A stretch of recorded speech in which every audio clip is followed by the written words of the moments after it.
human trafficking for the World Cup. That was my only involvement, and I made that very clear, and I'm very proud of everything I've done with anti-human trafficking. Obviously, in preparing any advice for the president on a jet or anything else, we consult with the Office of Legal Counsel. The confidentiality applies to their input as well.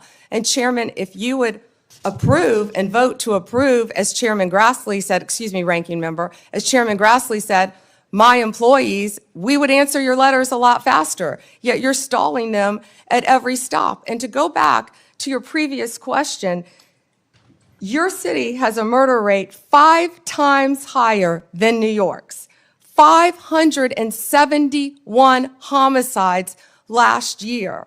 If you were serious about protecting your people, you would be asking this administration for help. You're saying that we're coming into your state and your city. We're there to help make America safe and Illinois safe, whether or not you want to.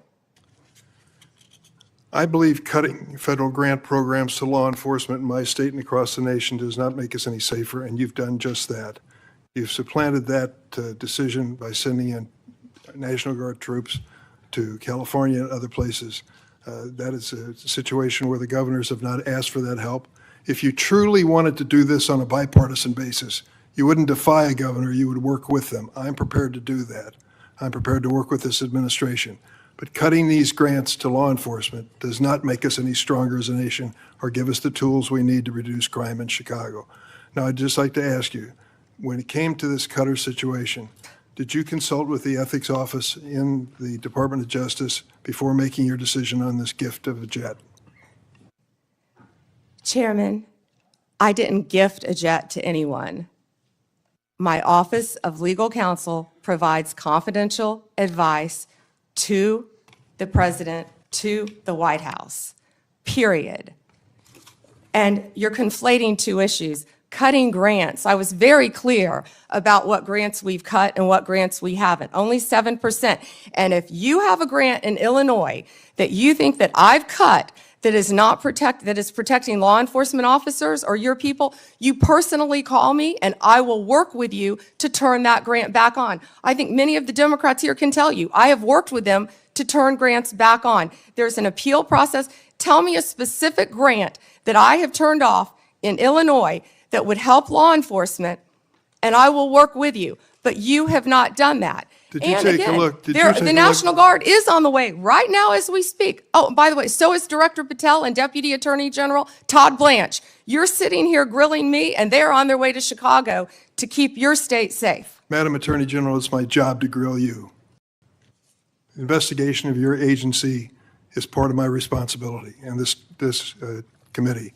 You may not like the experience, but others have weathered the storm and answered questions in a respectful manner. Can you tell me the grants, yes. Ranking Member, please? Take a look at the president's budget on HIDA grants. What happens to it in his proposed budget? I'd be glad to meet with you on the It's grants. cut by 1/3 from $300 million to 196. That's one example of a grant that works, and your administration has suggested cutting it in the budget lies ahead. I want to ask you about items in a letter I sent you in July that you have not answered. In February, you made a public claim that the Epstein client list was, quote, sitting on my desk right now for review, end of quote. You then produced already public information and no client list at a major media event hosted at the White House. Attorney General Bondi, why did you publicly claim to have the Epstein client list waiting for your review and then produce nothing relevant to that claim? Senator Durbin, if you listen to my entire clip on that, I said I had not reviewed it yet, that it was sitting on my desk along with the JFK files, the Martin Luther King files, and I said I had not yet reviewed it. And if you see our memo on Epstein, you will see, excuse me, our memo on Epstein clearly points out that there was no client list, our July 6th memo. You also didn't let me respond to the HIDA question. The budget transfers $196 million for high-intensity drug trafficking areas to the Office of Justice Programs, OJP. The Justice Department will continue to administer those grants under OJP in 2026. Going back to the Epstein files, according to another whistleblower who made a protected disclosure to my office, you pushed the FBI to review approximately 100,000 Epstein-related records on an arbitrarily short deadline in March, and the FBI was directed to flag any documents that mentioned President Trump. Nothing came of that review until July when DOJ and FBI released an unsigned memo stating, quote, "There's no incriminating client list." Why was the July 7th memo unsigned? The July 7th memo came from the FBI and the Department of Justice. Director Patel answered those questions very clear. And, you know, Senator Durbin, I find it very interesting that you refused repeated Republican requests to release the Epstein flight logs in 2023 and 2024. You fought that. Did you take money from Reid Hoffman, campaign donations, Never who was a heard. huge Epstein friend? Why did you fight for years? Why did you fight to not disclose the flight logs, Senator Durbin? I can tell you I did not refuse. One of the senators here wished to produce those logs, and I asked her to put it in writing, and she never did. Yeah, I think Senator Blackburn would quarrel with you on that. But Well, I that's will up to the quarrel two with of you as to Reid, somebody that you mentioned I never heard of. Reid Hoffman. So who gave the order to flag records related to President Trump? To flag records for President Trump? To flag any records which included his name. I'm not going to discuss anything about that with you, Senator. Eventually, you're going to have to answer for your conduct in this. And you won't do it today, but eventually you will. I yield, Mr. Chairman. I got to Mr. interject Chairman? something here. Mr. before I Chairman. get to Pam.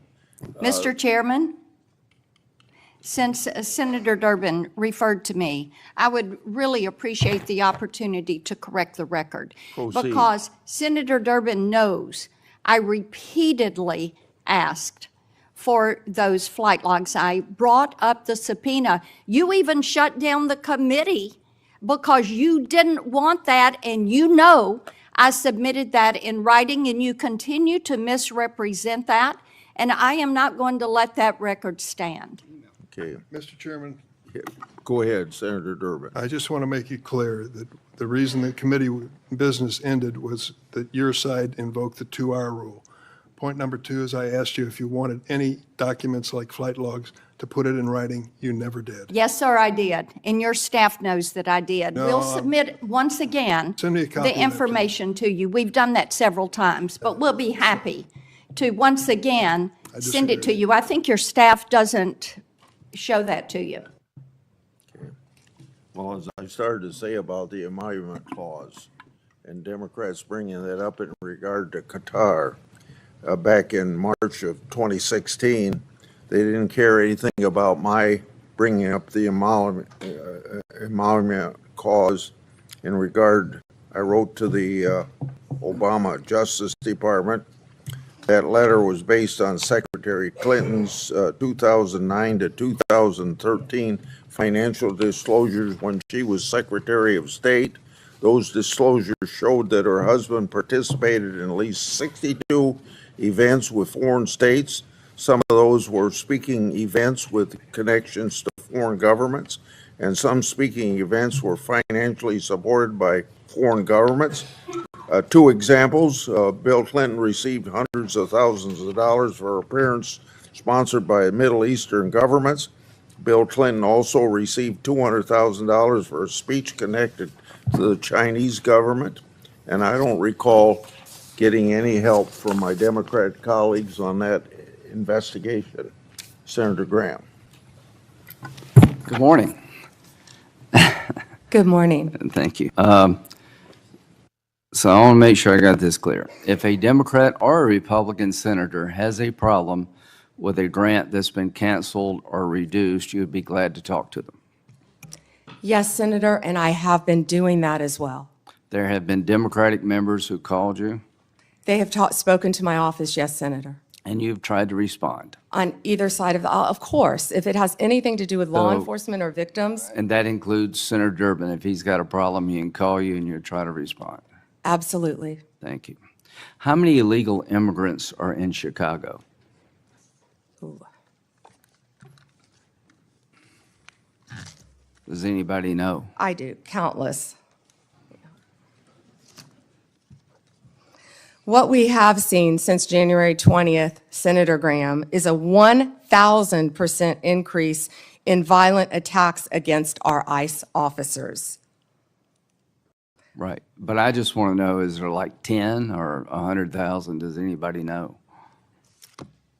There have been multiple, and we have made multiple arrests, of course, involving violent gangs Yeah, in Chicago, Right. throughout Illinois. Right. So the only reason I ask that is Chicago is sanctuary city. Do they help ICE deal with illegal immigration, or they're sanctuary city? Do you know?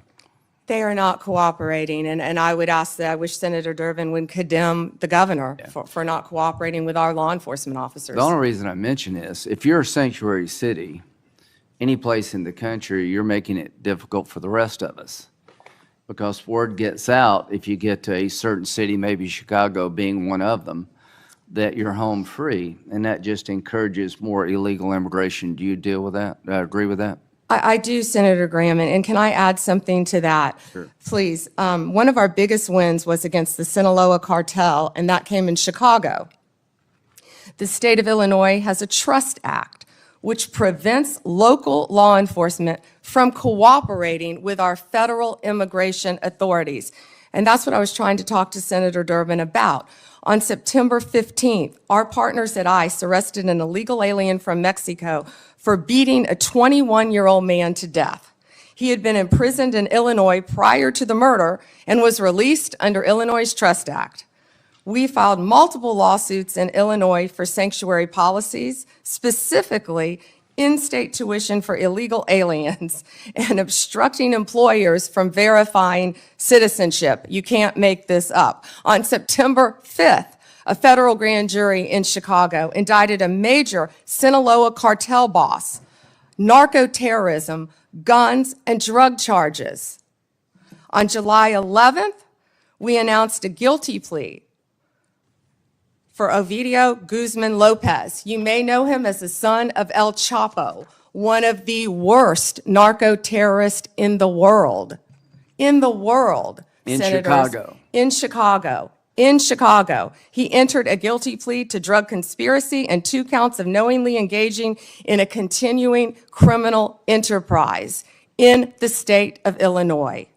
I could continue with fentanyl. I could continue with child predators in Illinois. Well, thank you. I think I've seen numbers over 100,000. So Chicago and other sanctuary cities, you're making it harder for us to deal with illegal immigration by doing what you're doing. And I am glad President Trump is trying to change those policies. And if you need the National Guard to bring order out of chaos, so be it from my point of view. Now let's get back to the topic sort of at hand here. About how the law is being used politically. In September 2022, Attorney General James from New York basically said in a campaign that she would go after Trump, his business transactions, and his family with full force. November the 15th, 2022, Trump announces his candidacy for president. November 2022, 3 days after Trump announced his reelection campaign, Jack Smith was appointed by Garland to be special counsel to look at classified information, document mishandling, and trying to undermine the 2020 election. In March, President Trump was indicted in Manhattan of 2023, just after announcing 34 felony counts. What they did is they took misdemeanors and turned them into felonies by using a legal theory that no one in the history of Manhattan had ever been charged with. June 2023, a federal grand jury in the District Court for the Southern District of Florida indicted President Trump on 37 charges regarding classified information. Now, all I can say is that taking a hammer to a hard drive in bleach bit apparently doesn't make the cut. Having documents in the garage of President Biden doesn't make the cut. In August of 2023, he was indicted yet again regarding the 2020 election. So all I can say is that in September 27th, Jack Smith's team asked for my phone records and 7 other senators. Now, that's just the 2024 election. Comey, are you aware of the fact that in August, Comey, then Director CIA, FBI, August of 2016, was in a meeting at the White House where it was discussed that by Brennan, then CIA Director, that there was intelligence that maybe the Clinton campaign was trying to cook up a narrative that Trump was a Russian asset? Senator, I believe that has been reported publicly, but I cannot comment on that. Okay, well, I'm just telling you. Now, this is a campaign for president in 2016. In July, they open up Crossfire Hurricane. In August, they have a discussion in front of President Biden that there's intel that maybe this is generated by his political opponent. Nothing happened. In September, are you aware of the fact that the intelligence community sent a memo to the FBI director detailing intelligence that suggests it's Clinton's campaign is behind the idea that Trump is colluding or cooperating with the Russians? Senator, I believe that has been reported. And that was addressed to the FBI director and Mr. Strzok, this memo. Are you aware that he told this committee, I don't recall that, the FBI director? Senator, I can't discuss anything. Well, I can regarding tell you this. What the hell would you recall? You're the sitting FBI director. There's a campaign for president going on. You've opened up an investigation believing that the Republican candidate may be a Russian asset. And now all of a sudden, less than a month later, 2 months later, you have 2 inquiries, 2 events to suggest it may be his political opponent. Did anybody in the FBI inform the FISA court or anyone else about this activity that you know of? I can't discuss that matter, as you know, Senator Grant. Should they have? Is there a requirement by law enforcement to tell the court if their warrant is being sought or a defendant that there's exculpatory information out there about you? In general, of course, Senator. So, to the country, the FBI director gets a memo from the intel community. This may be all a political plot by his opponent. They didn't do a damn thing. Are you familiar with the Steele dossier?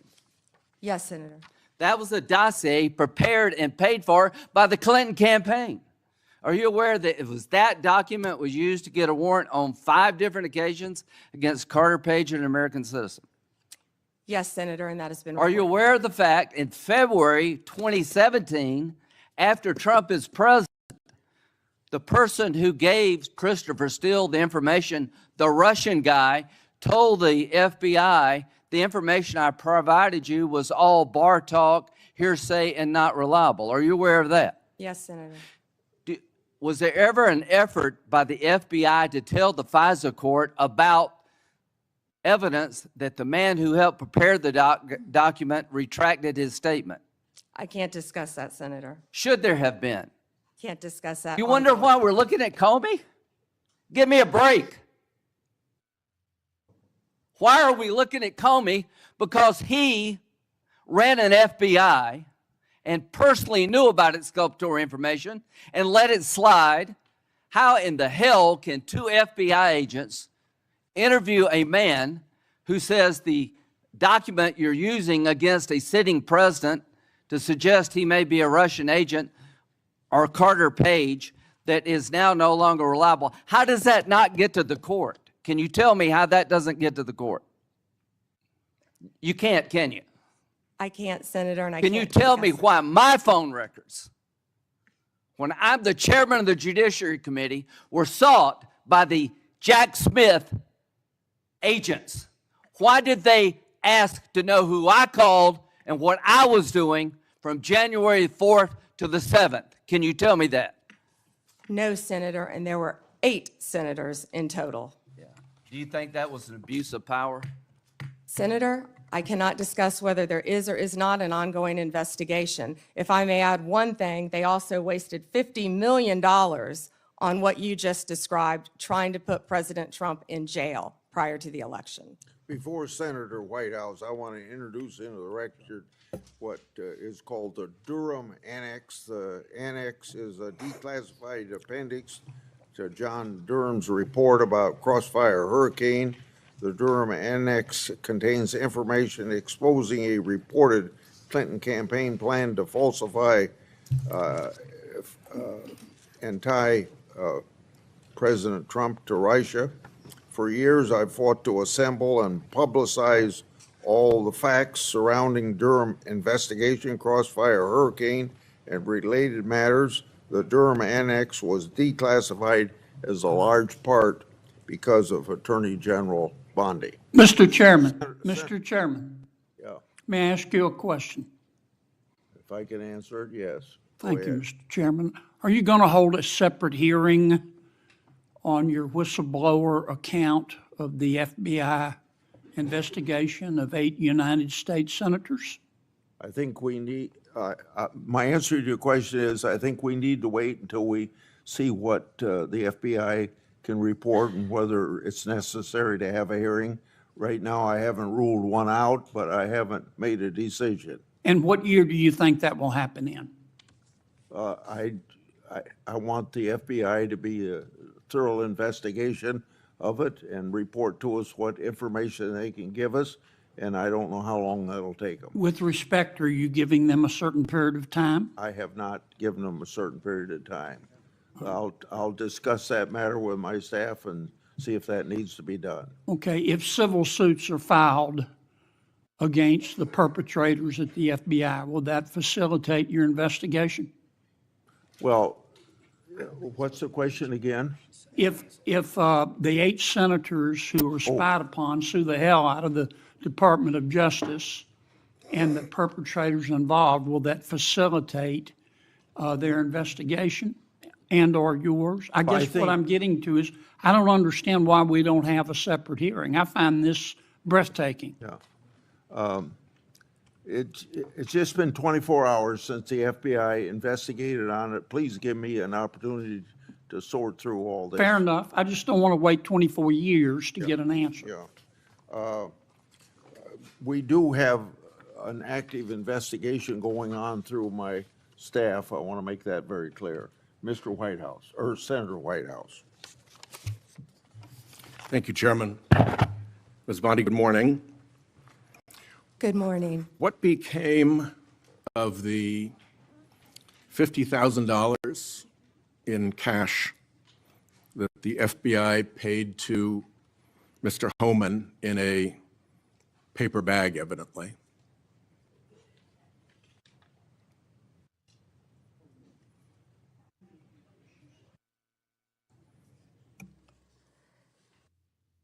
Senator, as Deputy Attorney General Todd Blanche recently stated, the investigation of Mr. Holman was subjected to a full review by the FBI, agents, and DOJ prosecutors.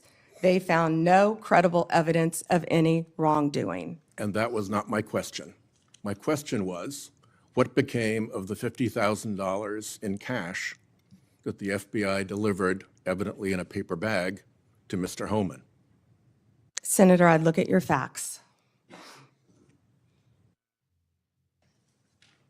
Are you saying that they did not deliver $50,000 in cash to Mr. Holman? Senator, as recently stated, the investigation of Mr. Holman was subjected to a full A different review question. by the FBI agents, That's a by different Department question. of Justice prosecutors. They found no evidence of wrongdoing. That's a different question.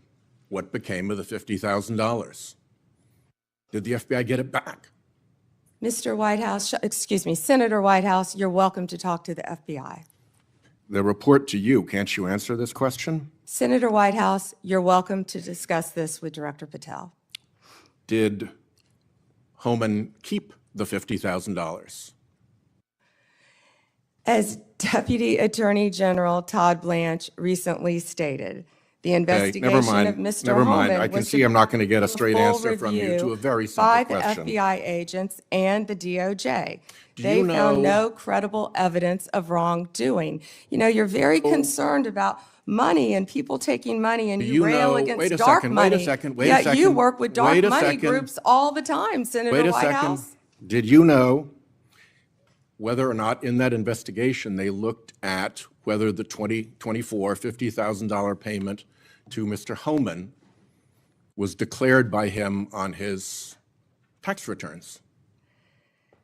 Senator, I would be more concerned if I were you when you talk about corruption and money, that when you pushed for legislation that would subsidize your wife's company. The questions here are actually pretty specific.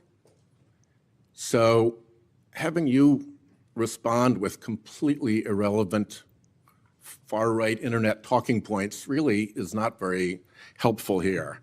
I'd like, Mr. Chairman, you generally like to have us be able to get answers to know, and we'll follow up with the QFR. And to the extent Patel wants to answer, that would be great as well. What happened to the $50,000? Did Holman keep it? Did the FBI get it back? If he kept it, did he put it on his tax returns? Pretty simple questions. Holman was the same guy who said there was a deal with Eric Adams. He said, if Adams doesn't come through, I'll be back. I'll be in his office, up his butt, saying, where the hell is the agreement we came to? Which brings us to the OPR investigation of prosecutorial misconduct by Emil Bovee, because he was also involved in that transaction. Yeah. What became of the OPR investigation of prosecutorial misconduct by Emil Bovee? Yeah, Senator Whitehouse, to correct you for one moment, that would be the Honorable Judge Emil J. Bovee III to you. Not at the time of this. He was an employee of the Department of Justice. And what became of the OPR investigation? It's into all his pending litigation, misconduct? Senator. I can't discuss pending litigation nor personnel matters. OPR customarily publicly says when there's an investigation, and at the end of it, they provide a summary. Why can't you say whether there's an OPR investigation and whether, if it's concluded, there's a summary? Senator, I'm not going to discuss personnel matters. Even public ones. Senator, I'm not going to discuss personnel matters. So, Kash Patel told this committee that his grand jury testimony after immunization, after initially pleading the Fifth, was, and I quote, sealed by the Department of Justice. How and when and why was his testimony sealed, and by whom? Senator, I'm not going to discuss any testimony, especially testimony that could be sealed with you. No, the question is, was it or was it not sealed? Senator, I'm not going to discuss that with you.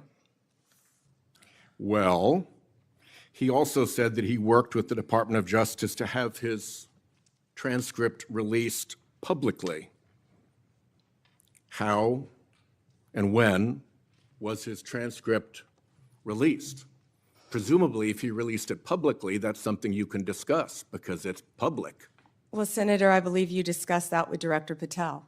And I'm asking you because he said the Department of Justice made this decision and you run the Department of Justice. I would refer that to Director Patel. Even though you run the Department of Justice and he testified that the Department of Justice released his transcript publicly. If it is released publicly, we will get you a copy, Senator, gladly. If, being a rather important word there, when your FBI director testified that that was a fact. Treasury compiles suspicious activity reports, referred to often as SARs, that DOJ receives automatically. Hundreds related to accounts of Jeffrey Epstein. How many of those Treasury SARs did you or Director Patel investigate? Senator, I'm not sure if your concerned because you took money, I believe, did you, from Reid Hoffman, one of Epstein's closest confidants, not only once but twice in 2018 and 2024, if that's correct. But Senator, did you ask Merrick Garland any of this over the last 4 years when he sat before you? Why This don't investigation I has been ask going you? on. This investigation was closed. Did you ask Alex When Acosta you that? and Patel came to office, you said you would look into this. There were hundreds of suspicious activity reports. Some people would deduce from the fact that they are called suspicious activity reports that there might be suspicious activity.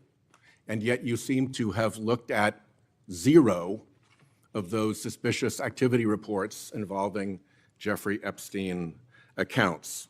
Let me ask you something else. There's been public reporting that Jeffrey Epstein showed people photos of President Trump with half-naked young women.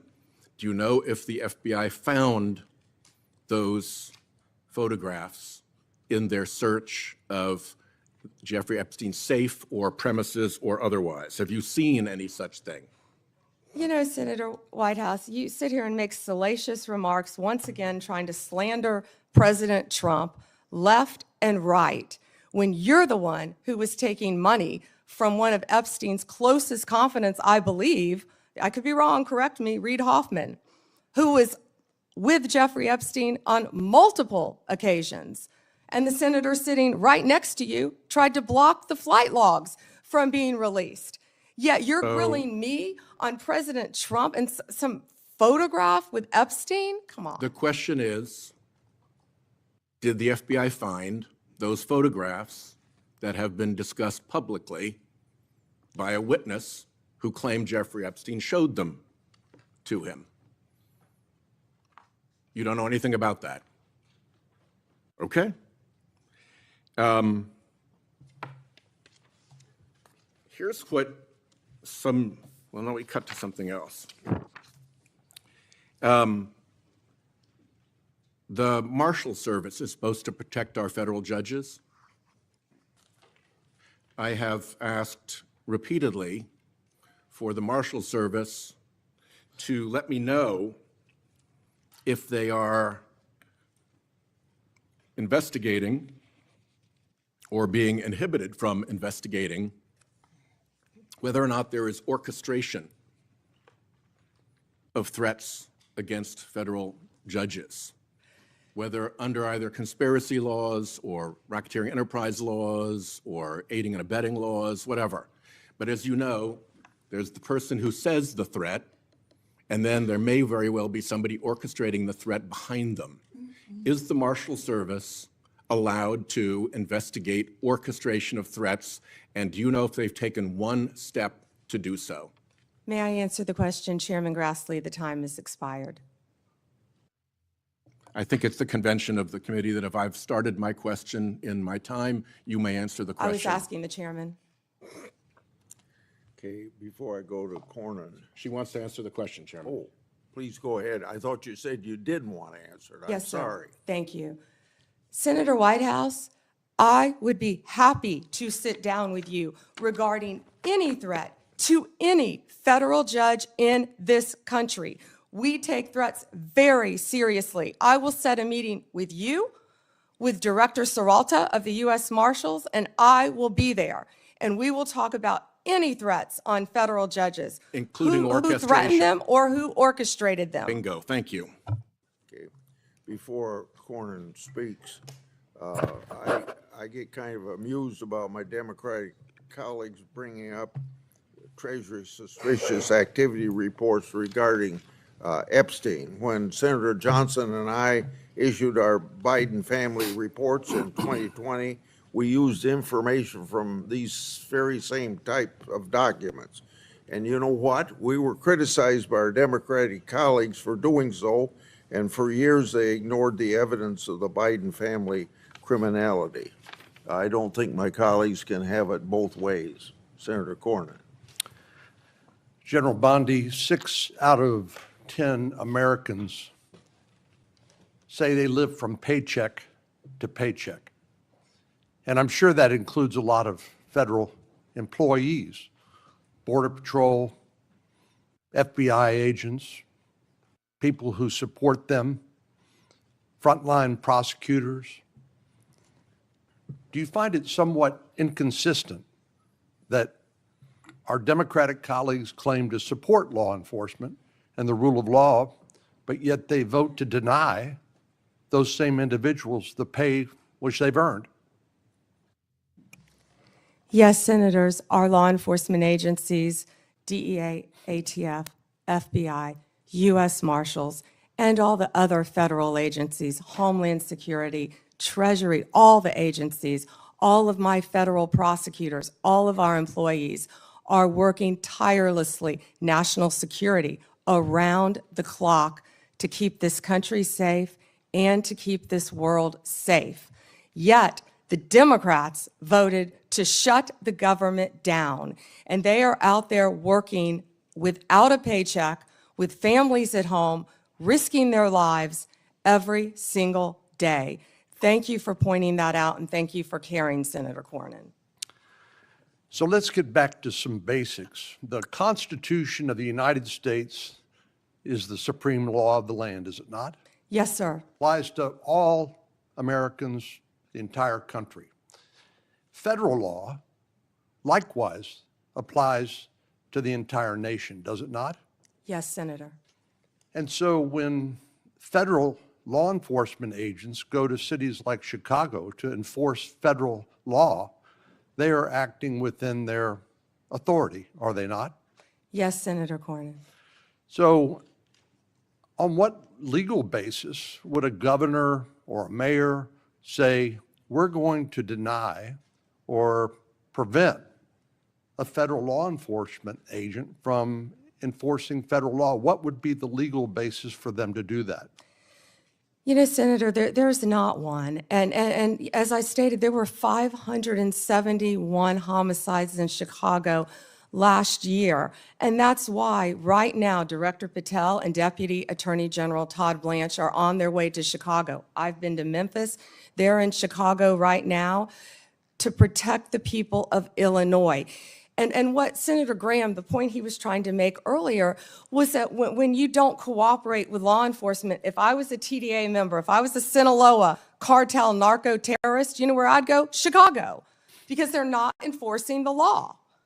And they're running their operations, as I stated earlier, two of the biggest terrorists, narco terrorists, we arrested right in Chicago because it was a safe haven for them. And they're operating these networks around our entire country. So we are going to keep our entire country safe. We're going to protect all Americans.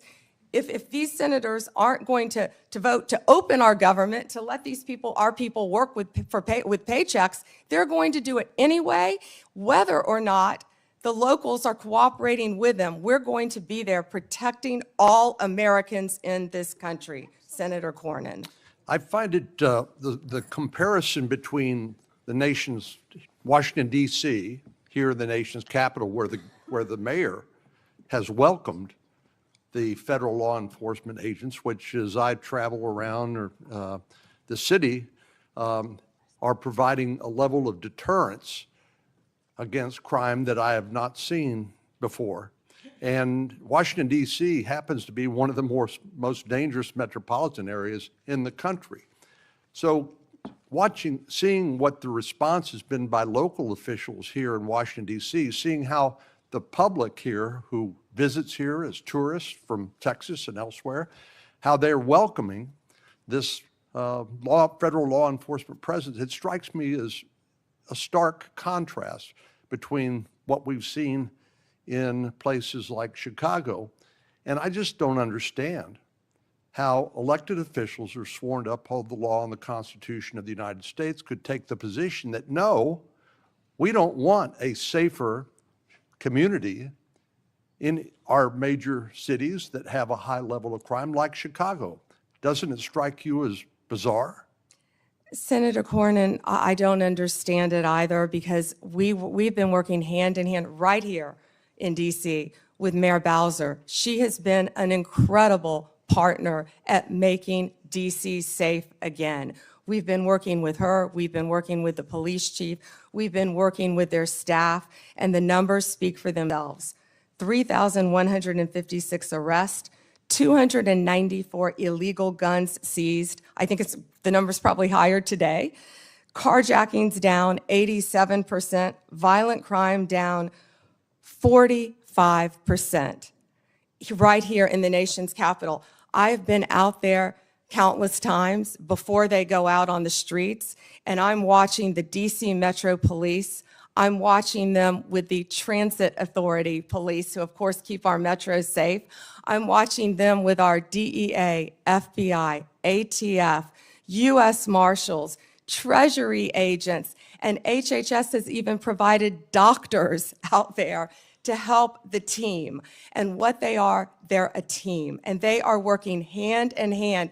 If you couldn't see their shirts on their insignia, you wouldn't know what agency they were with. I've truly never seen a partnership like that in my career, and it's working together, and that's what Illinois is refusing to do. And I wish these senators, I wish Senator Durbin would condemn the governor of Illinois and have him work with us like we're doing now in Memphis. We have the governor of Memphis. We have our two great U.S. senators in Memphis. We have the mayor of Memphis, the same, the chief, working hand in hand there. Last week, maybe the week before last, I lose track of the days, we had the head of the Metropolitan Police Union for the District of Columbia here, and I asked him about violent crime in our communities. And I asked him whether there was a straight line from the open border policies of the Biden administration, which helped facilitate the cartels from exporting their poison to the United States, only to then find it distributed by criminal gangs who then engage in violence in our communities, like Chicago, to protect their territory and the profits that go along with that illegal drug trafficking. But I want to ask you about another aspect of the open border policies, and that has to do with one of the least reported tragedies and scandals associated with the Biden open border policies, and that has to do with the 500,000 children, sometimes called unaccompanied children, UACs, 500,000 children that the Biden administration allowed to be placed with sponsors in this country that were largely unvetted, and subjecting them to who knows what, and then abandoning them by taking the position that it's not the federal government's responsibility, it's local child protective agencies that have to follow up on these kids. So they couldn't tell you whether they were being trafficked, recruited into gangs, whether they were going to school, whether they were getting the health care that they need. They couldn't tell you because they didn't care. So I know that President Trump's administration, the Department of Justice in particular, has located 22,000 of these 500,000 children. Could you talk to us a little bit about your efforts to rescue these children that have been abandoned by the Biden administration? Yes, and Senator, thank you for asking that question. President Trump cares deeply about our children of this country and children from around the world. This is horrific what has been happening in our country. Law enforcement has arrested approximately 458 sponsors. Now, what these sponsors are, they lie to ORR, many of them, to have an unaccompanied alien child. Some of them later exploit and abuse these children. They're not parents, they're not guardians.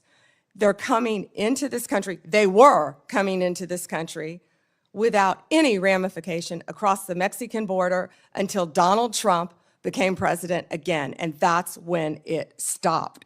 We are doing everything in our power to find and arrest these people who are exploiting these children and find these children throughout our country. One of those cases, we charged a Guatemalan national unlawfully residing in Cleveland with lying to government because he became the sponsor of a young girl, and of course, we found he was later sexually abusing her.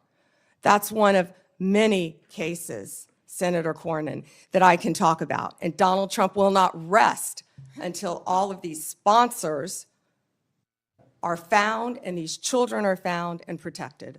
Thank you. Senator Klobuchar, you're recognized. Thank you. Attorney General Bondi, good morning.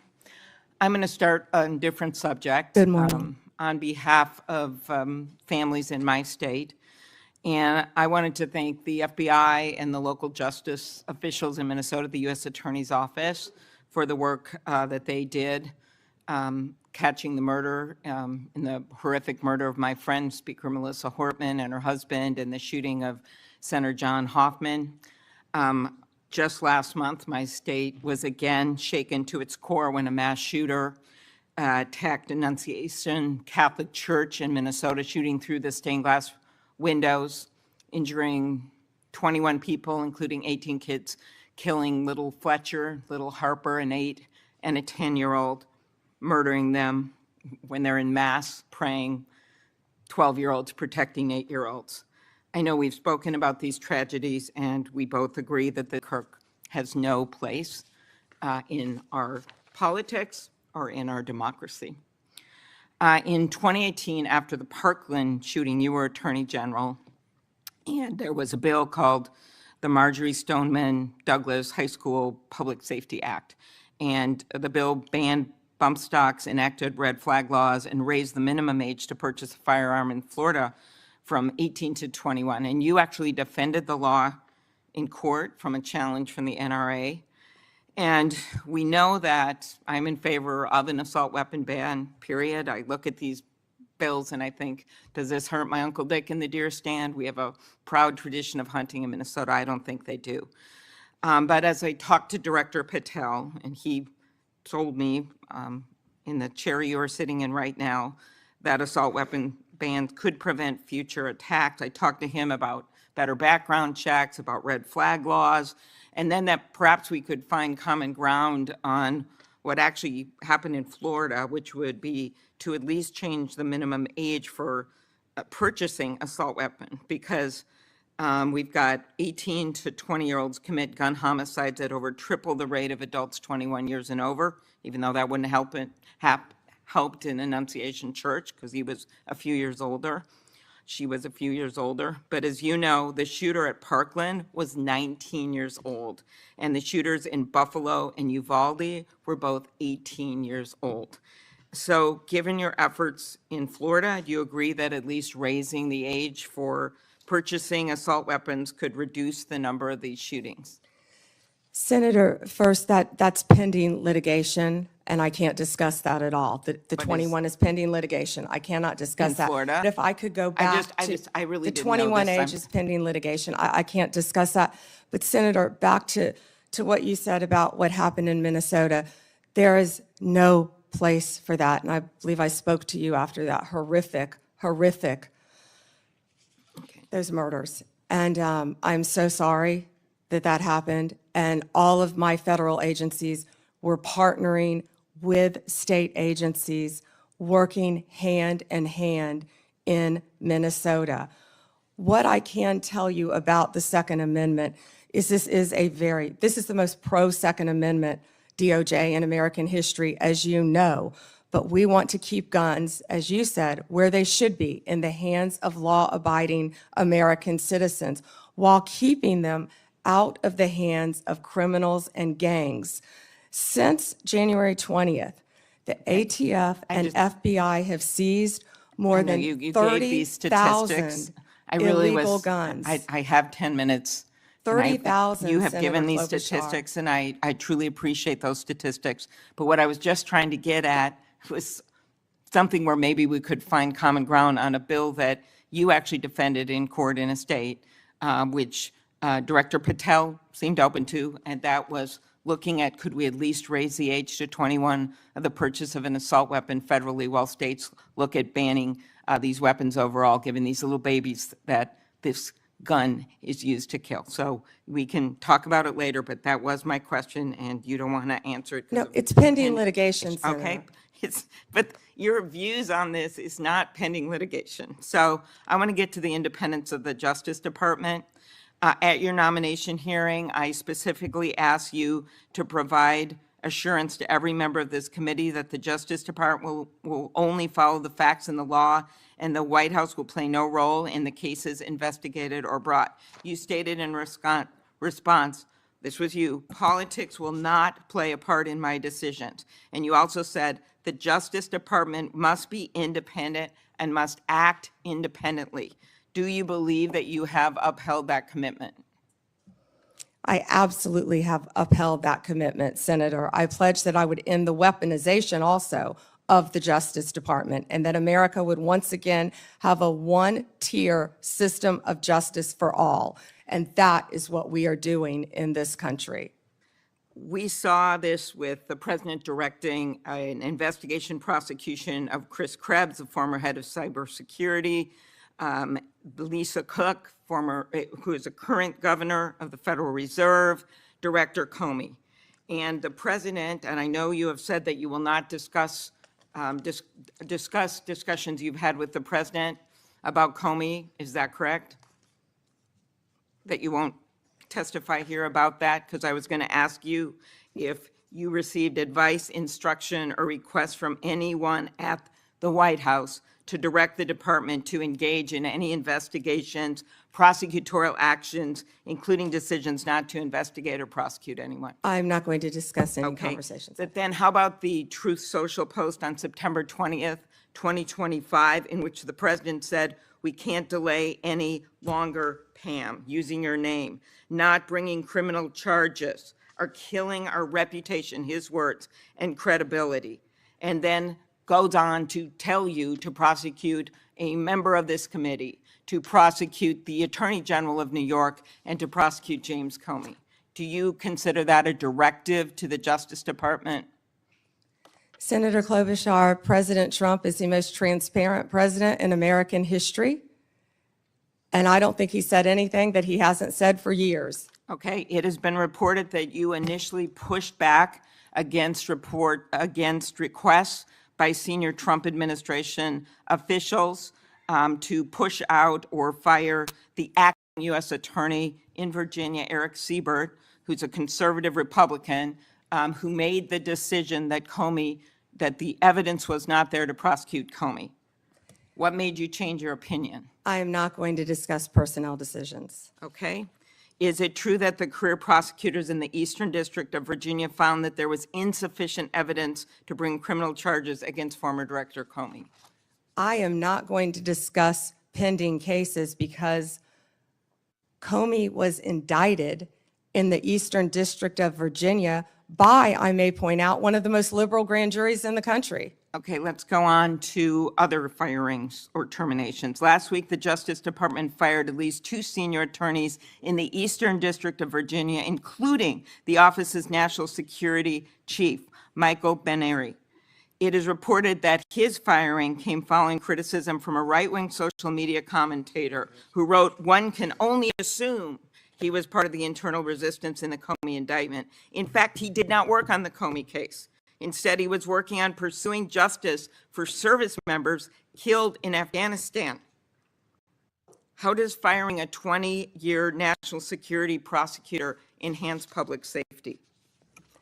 Senator Klobuchar, I'm not going to discuss personnel decisions, but the personnel issue that I'm having right now is that all of my agents, all of my lawyers are working. My agents are on the street working without a paycheck because your party voted to shut down the federal government.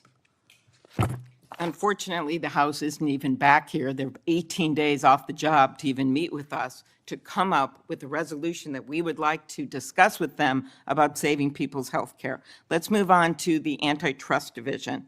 Did you authorize your chief of staff to overrule top officials in the Antitrust Division to settle the challenge to the Hewlett-Packard Enterprises Juniper Networks merger?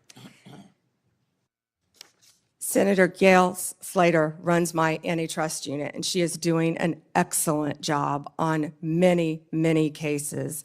As you know, that is a pending case. Okay. In any merger, just to clarify, in any merger, Senator, there is a deal struck with our office and with the corporations involved, but then that also goes to a court to certify in any merger. In any merger, it's a multi-step process. Okay, I and will that ask some process is further still pending, questions Senator about Klobuchar. antitrust. I just had one other thing. DOJ can now take the extraordinary step of Time's subpoenaing expired. journalists. Has the Justice Department issued any subpoenas to journalists under the updated guidance? Time is expired. Okay, I'll ask You those may on the record. respond, Ms. Bondi. You can respond, she said. Oh.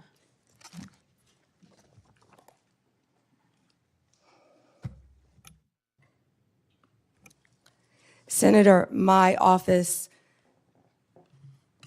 in April restored the Justice Department's longstanding norm on this issue.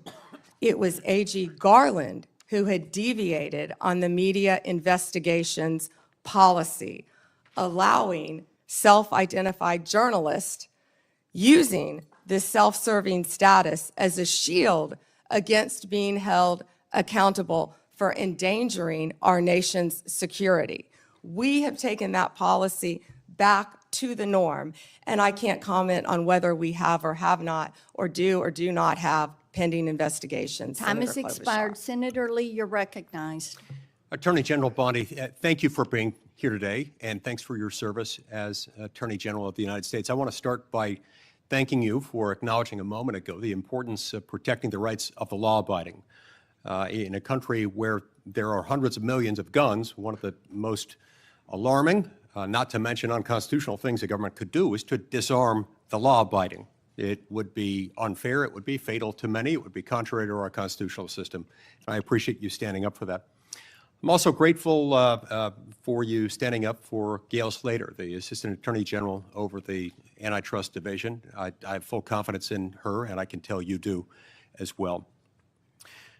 More broadly, Attorney General Bondi, through your leadership, you've returned the Department of Justice to its core mission. And its core mission, of course, involves protecting the American people, upholding the law, upholding the Constitution, and making sure that justice in our system is applied even-handedly, fairly, consistently, as the law requires, without fear, favor, or political bias making those decisions. With you as Attorney General at the helm of this great department, the Department of Justice has strengthened its efforts to secure our borders against what has been an unprecedented influx of illegal immigration.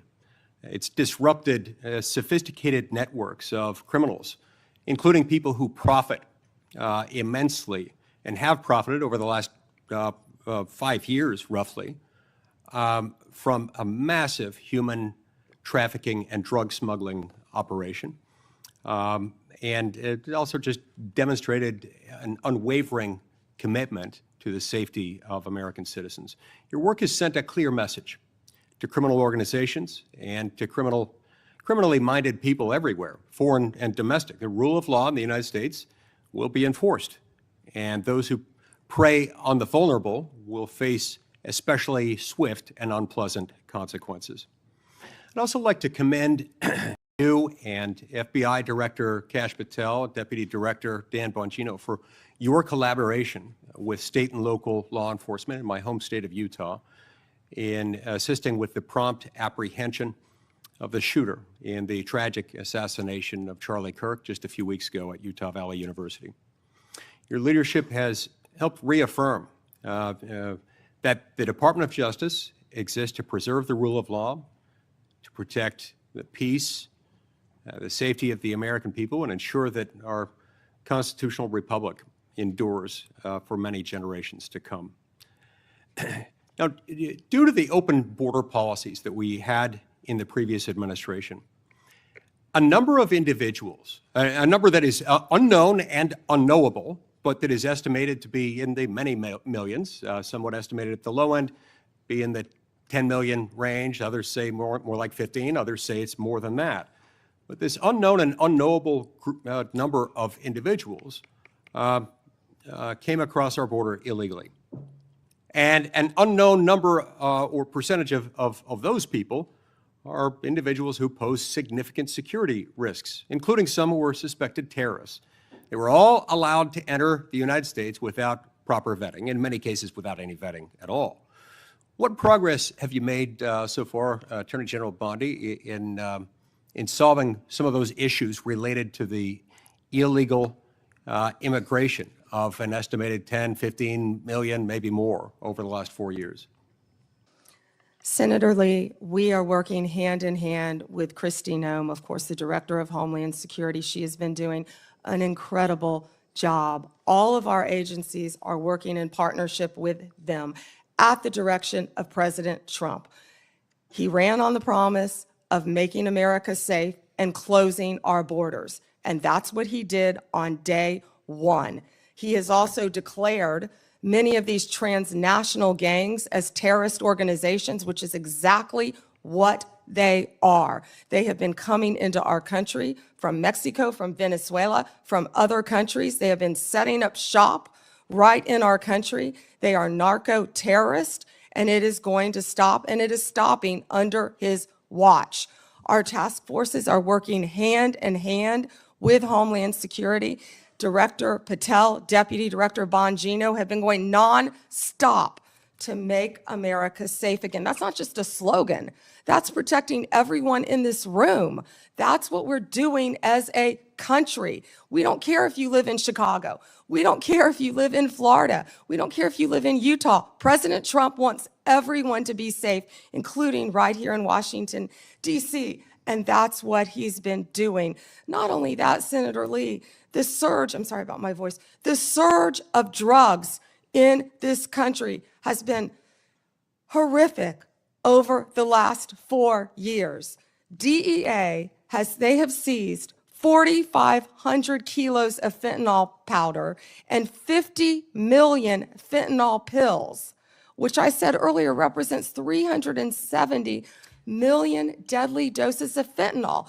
These transnational gangs, it's all about drugs and money, and they are destroying our country. They are destroying our children, and a lot of this fentanyl, as we know, is made, the precursors in China. They're coming in our country through Mexico and now other places, and under Donald Trump, it's going to stop because he has secured our borders, Senator Lee. And we're very grateful for that effort. It's interesting to note, moreover, that under the leadership of your predecessor, the Department of Justice, the FBI, and others who routinely appear before this committee, when asked about the human smuggling operation going on across our southern border, routinely denied that fentanyl was coming in significant quantities through the human trafficking operation.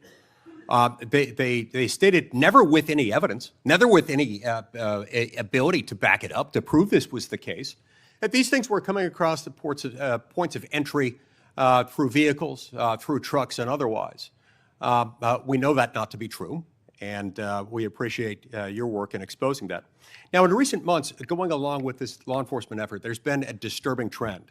It's a disturbing trend that seems to be on the increase in recent days and weeks. That is a rise of violence directed at federal law enforcement officers engaged in immigration-related arrests, including direct physical threats, organized riots outside of detention facilities, and most tragically, of late, a fatal shooting targeting an ICE facility in Dallas. Then just yesterday, it was reported that a cartel member in Chicago put a bounty, that's right, a bounty, out there offering $2,000 on information about any ICE officer and $10,000 for those who kill an ICE officer. Now, keep in mind, this information is not for kicks and giggles. It is not for a game of Trivial Pursuit. That information for which the cartel member would pay $2,000 is there so that others can kill an ICE officer and get $10,000. That's what that is. Can you discuss what protections are essential to ensuring the safety of ICE officers and their families, and why requirements to display personal information and prohibiting them from ever wearing any kind of covering would represent a totally unacceptable, indefensible risk to their public safety? Senator Lee, our federal agents have been doxxed, and many of you know what that means. It has happened to you on both sides of the aisle. Our federal agents' lives have been threatened. We spoke with Apple and Google to get the ICE Block app taken down. That was reckless and criminal in that people were posting where ICE officers lived. We worked with both Apple and Google to take that down.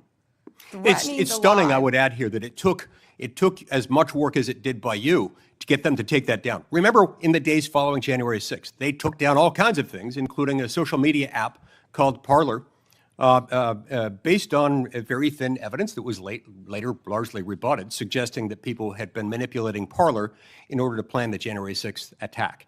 That wasn't true, and they took it down. I'm glad they have taken this Block ICE app down, but it's a shame that it took as long as it did and as much work on your part to get them to take it down. I will tell you they were cooperative, and to correct myself, it was where they were going, the jobs they were doing. And that's what's been happening, because hundreds of organized rioters, Senator Lee, are showing up where our ICE officers are. And as you know, they have fireworks, they have gas masks.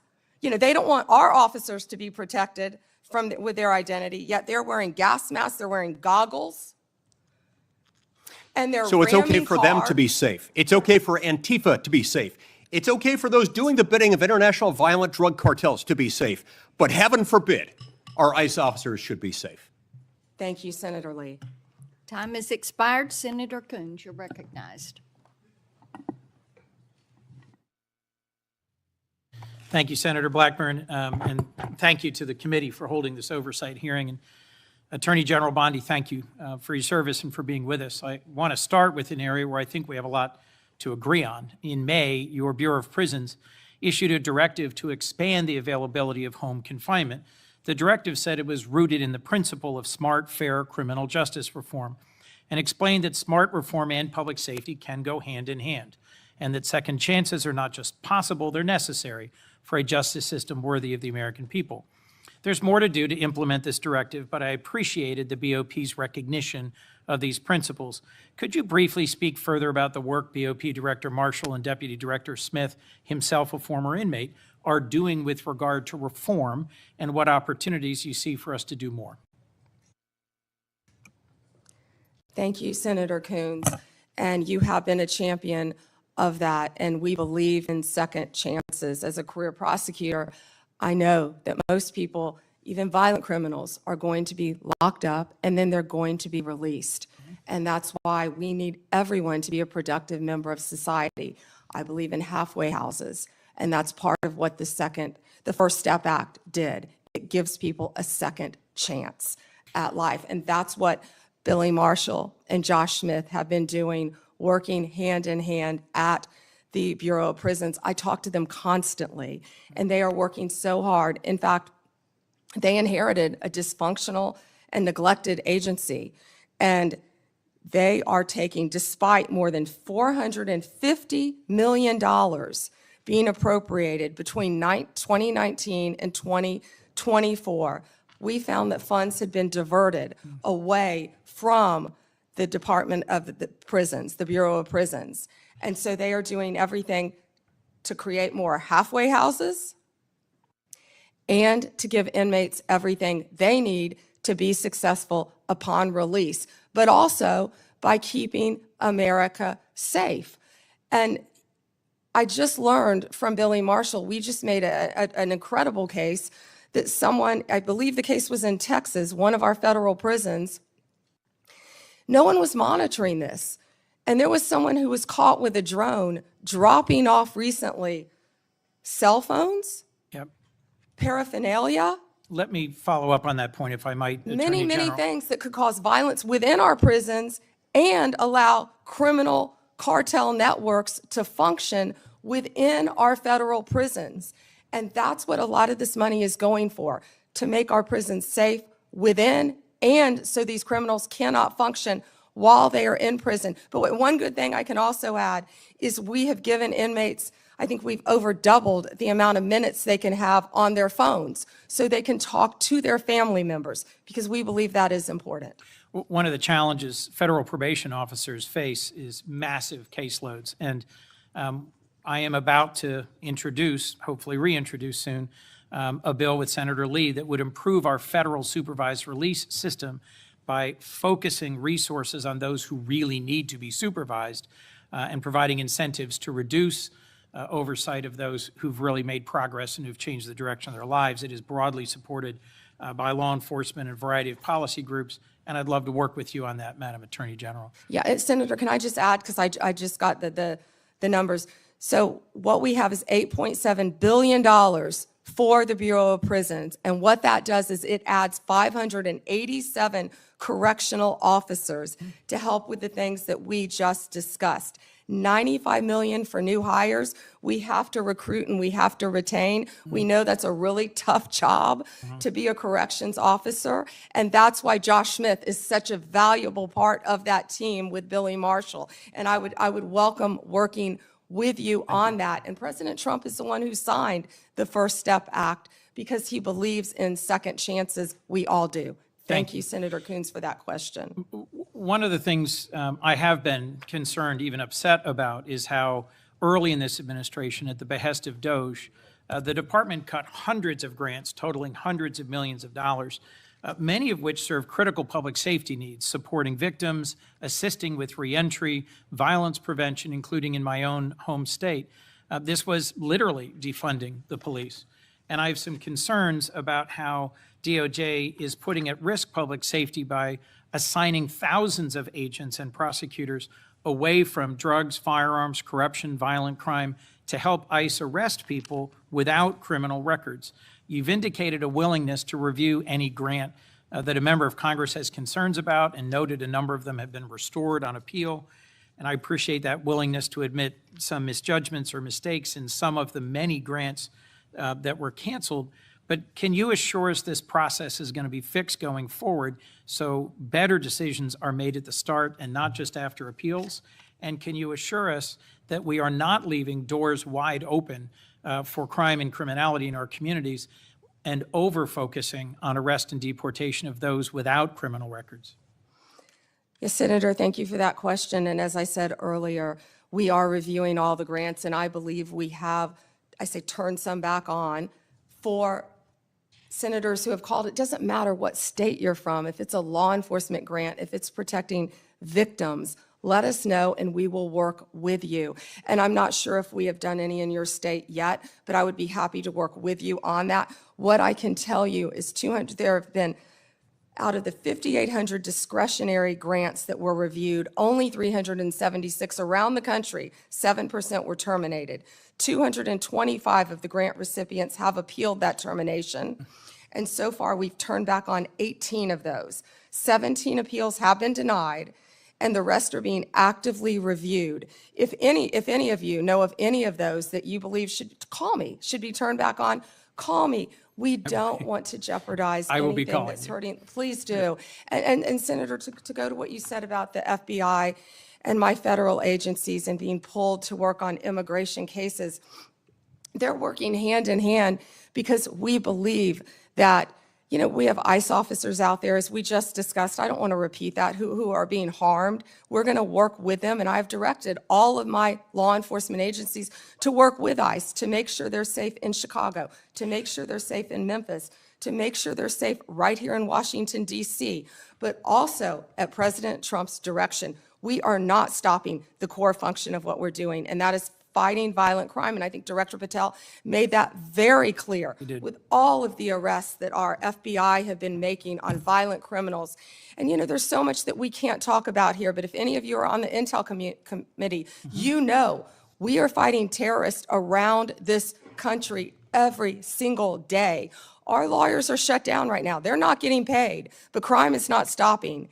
They are working around the clock to not only keep our country safe, Senator, but to keep our world safe. And they will Madam Attorney continue General, to I do think, that. I think all of us hate that there's a shutdown and its impact on the federal workforce, and are working to find a way out of this shutdown, but one that will also restore cuts to health care. We could spend a lot of time on that, but let's focus on, if I could, 2 more questions related to your service as the Attorney General. The government's asserting the authority to summarily kill people. It says our cartel members through military strikes against boats on the open ocean in the Caribbean. Congress has never authorized such a use of military force, and it's unclear to me how the administration has concluded that these strikes are legal. I'm concerned with what the limiting principle is, whether the government could summarily kill people. It just declares our cartel members as well as unlawful combatants inside the United States, or if they were American citizens. This isn't about defending cartels, and these aren't hypothetical questions. President Trump assembled military leaders and said they would be needed to fight the enemy from within and to train in cities in the United States that he describes as chaotic and violent. Due process is the cornerstone of our Constitution. I'm deeply concerned about the authority our president seems to be asserting to summarily kill people suspected of criminal activity outside the law. As the chief lawyer for our federal government, you have a unique responsibility to ensure maintenance of our constitutional standards. How did you conclude that these strikes on ships or boats in the open ocean are legal? Senator Coons, I'm not going to discuss any legal advice that my department may or may not have given or issued at the direction of the president on this matter. Regarding Venezuela, what I can tell you is Maduro is a narco-terrorist, and I announced $50 million reward for his capture to bring him to this country to face charges. He is currently under indictment in our country. Drugs coming from Venezuela are killing our children at record levels. And They have members been of this flowing committee are into as this passionate country. as you at protecting our families and our communities from fentanyl, but we also need to protect our sailors on the high seas who are conducting freedom of navigation operations in the South China Sea from just an abject violation of international norms and standards about how we interdict ships on the high seas. We can push back on fentanyl and drug trafficking. Many of my colleagues have done so as former U.S. attorneys or prosecutors or attorneys general, but we have to do it in a way that is in keeping with the core values of our Constitution. My colleagues have pressed you on a number of recent actions, particularly in the Eastern District of Virginia. My colleague, Senator Klobuchar, did. And I just wanted to add my voice to those who have expressed real alarm at how in your confirmation hearing, you said you would be leading a department that would look forward, yet public statements by President Trump urging you to go after and to indict and to prosecute specific named people seem to have led to dramatic and sudden action by the department. I am gravely concerned about what is no longer a hypothetical question, which you refused to answer in your confirmation hearing, but is a real question about when or if the president demands you prosecute individuals because he views them as opponents or enemies, what you will do and what your limiting standard is, because the recent episode around the indictment of James Comey left me very concerned about the direction of the department. We're a minute and a half over, Senator Chairman. May I answer? Yes.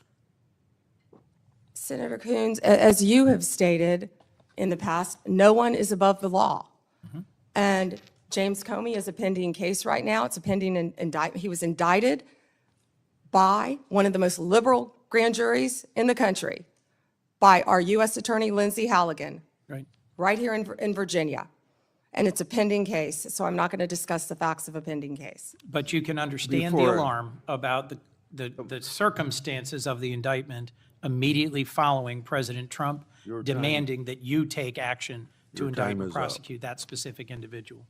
Thank you, Mr. Chairman. Before Hawley, I'd, without objection, introduce 2 documents into the record. First one is the expanded scope of Arctic frost. The second document is a list of Republican groups and people that Arctic frost targeted, including Charlie Kirk's group, Turning Point USA. These documents show the political weaponization of the Biden administration against Republicans. Senator Hawley. Thank you very much, Mr. Chairman. Attorney General Bondi, good to see you. Welcome. I've been listening closely in this hearing, and I've heard over and over from my Democrat colleagues concerns about targeting political enemies, and they've accused you of all manner of things and the current president. I've also heard them said, and I just wrote it down because I wanted to be sure I heard it correctly. I've heard them say that Joe Biden never targeted his political enemies. Joe Biden never directed his attorney general to target his political opponents. That's interesting, because I could have sworn that yesterday we learned that the FBI tapped my phone. Let's look at it. We've got a list. Tapped my phone, tapped Lindsey Graham's phone, tapped Marsha Blackburn's phone, tapped 5 other phones of United States senators.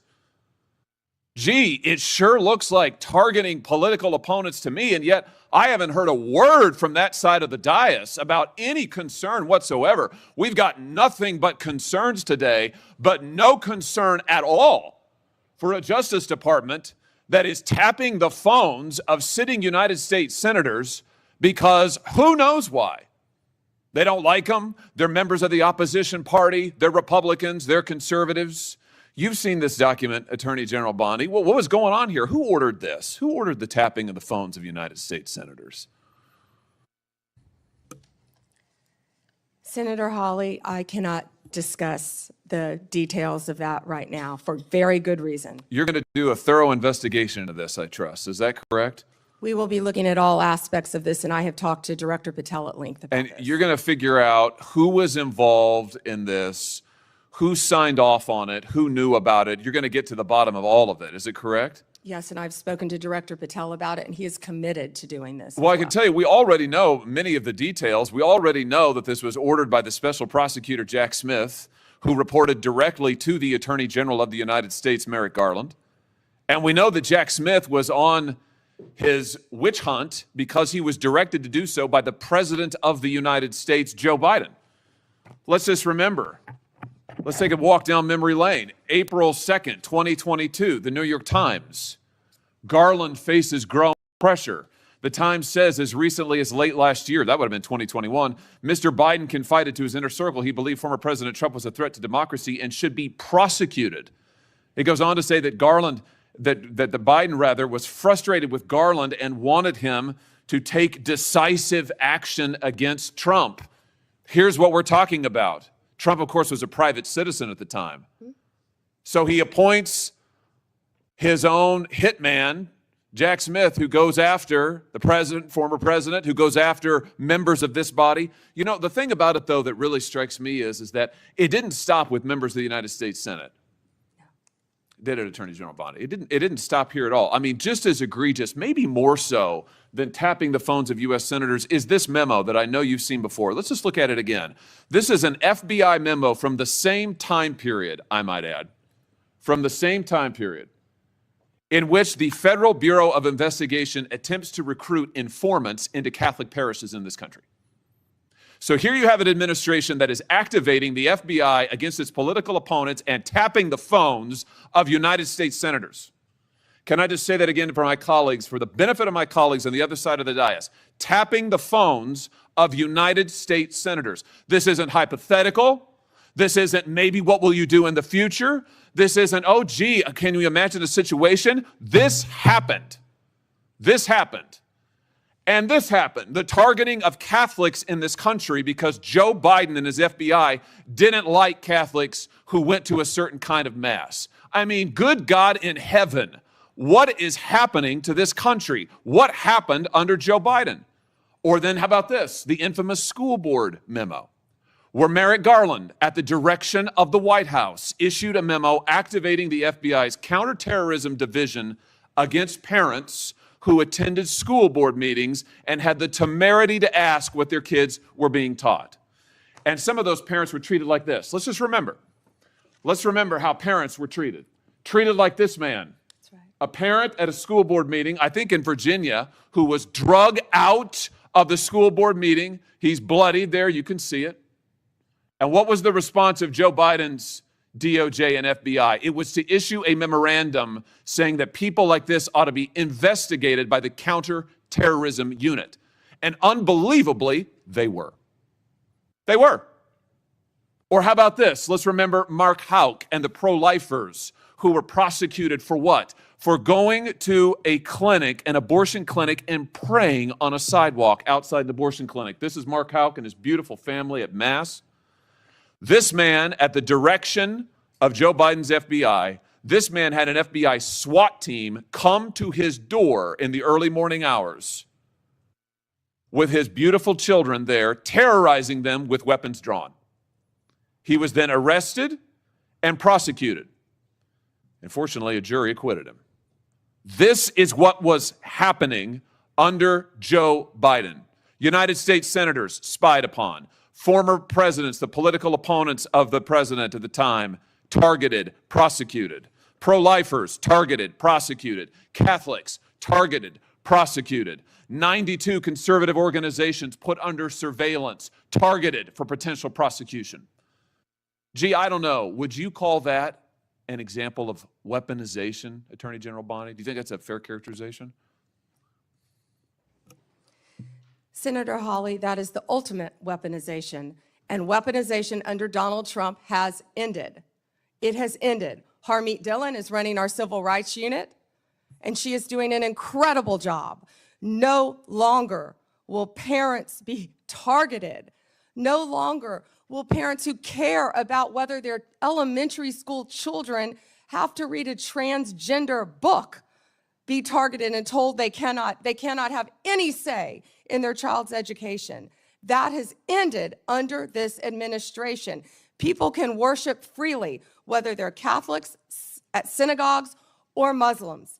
Everyone can worship freely.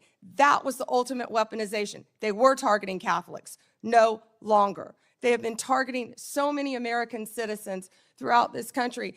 And Senator Hawley, you have been a champion of this, and thank you for being a champion of that. But under Donald Trump's watch, it has ended. You know, I think about some of the abuses of power in this country's history, and there's been, sadly, a lot of them by members of the executive branch over the years, whether it's Watergate, whether it's what J. Edgar Hoover did in his time at the FBI, spying on many public figures, RFK, MLK, JFK, you name it.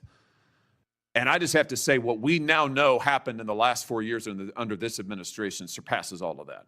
It surpasses all of it. Not just for the interference in the legislative branch, not just for the blatant disregard for the separation of powers, not just for the blatant disregard for the First Amendment, but for the targeting of ordinary American citizens who can't afford lawyers, who can't afford to mount a defense, who when the FBI knocks at their door or comes with the SWAT team, they don't know what to do. It is absolutely a disgrace. It is a stain on the history of this country and on the conscience of this country, what this administration did in the last 4 years. So here's what I think needs to happen.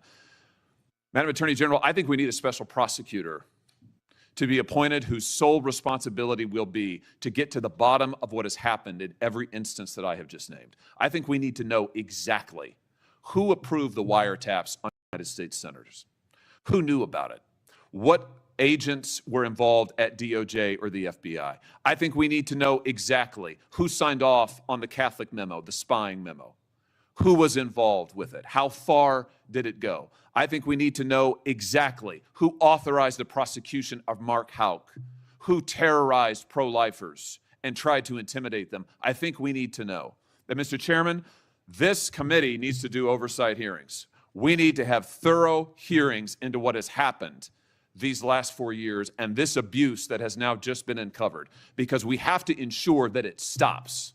As you just said, Attorney General Bondi, we have to ensure that it stops. This chapter in American history needs to come to a close, never to be opened again.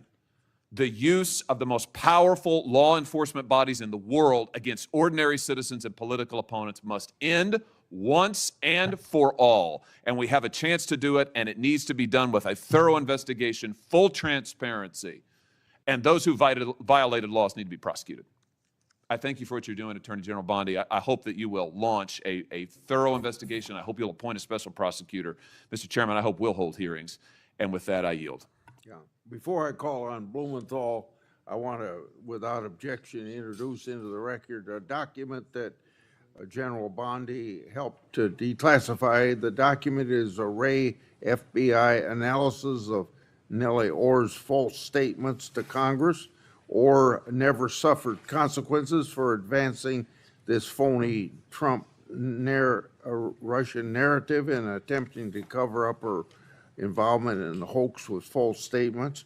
Yet time and again, the American justice system has been weaponized against President Trump and his associates, and I've already talked about Peter Navarro in regard to that. The DOJ's inaction on Nellie Orr's criminal referral, despite the obvious incriminating evidence provided in the FBI's own analysis, undermines public trust of the rule of law thanks to Director Wray's utter failure. Senator Blumenthal. Thanks, Mr. Chairman.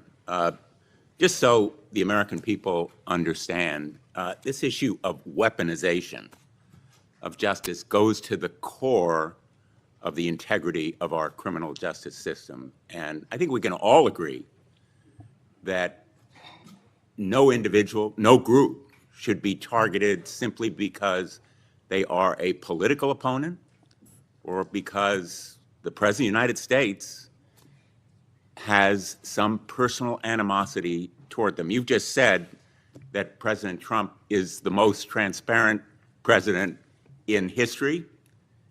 Tragically and chillingly, you may be right when it comes to criminal justice, because far from ending weaponization of justice, I would submit, Madam Attorney General, that President Trump has embodied it. And we have a record. It is a public record of his express instructions that certain individuals be investigated. The Attorney General of New York, Tish James, my colleague Adam Schiff, the former CISA director, Chris Krebs, the DHS former Chief of Staff, Miles Taylor. There's a list. And he has been transparent. In fact, 5 days before the indictment of James Comey, he put this post up as instructions to you. He didn't mince words. He was very open and public that you should indict James Comey and others because they are guilty as hell. No more delay now. 5 days before you indicted, or grand jury at your instructions indicted James Comey. I'd like to know from you what conversations you've had with President Trump about the indictment of James Comey.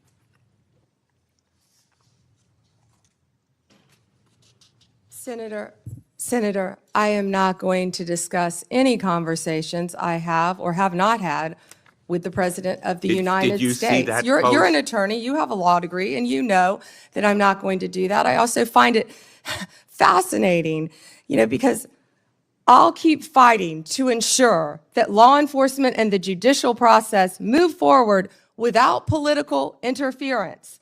No one is above the law, not even the president. That's a quote from you, Senator Blumenthal, in 2017. Well, let me ask you then, when you saw that No post, one is above the law. That was your quote. When you saw that post, did you talk to anybody in the White House?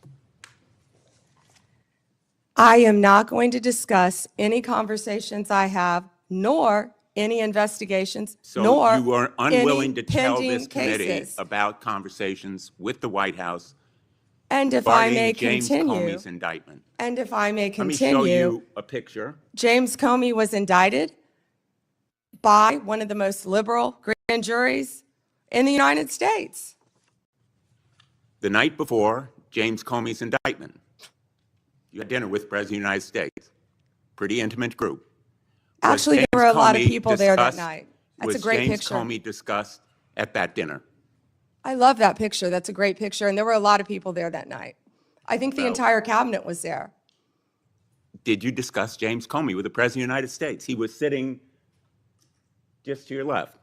Well, 2 seats down, yes, 2 seats down. And I am not going to discuss any I'm going to take conversations that I've as had a or not yes, have with the because President the of the American United public States. is entitled to know, Madam Attorney General. The entire cabinet was at that dinner, whether too, you took Senator. instructions from President Trump after he told you very directly to indict James Comey which is weaponization of the Department of Justice.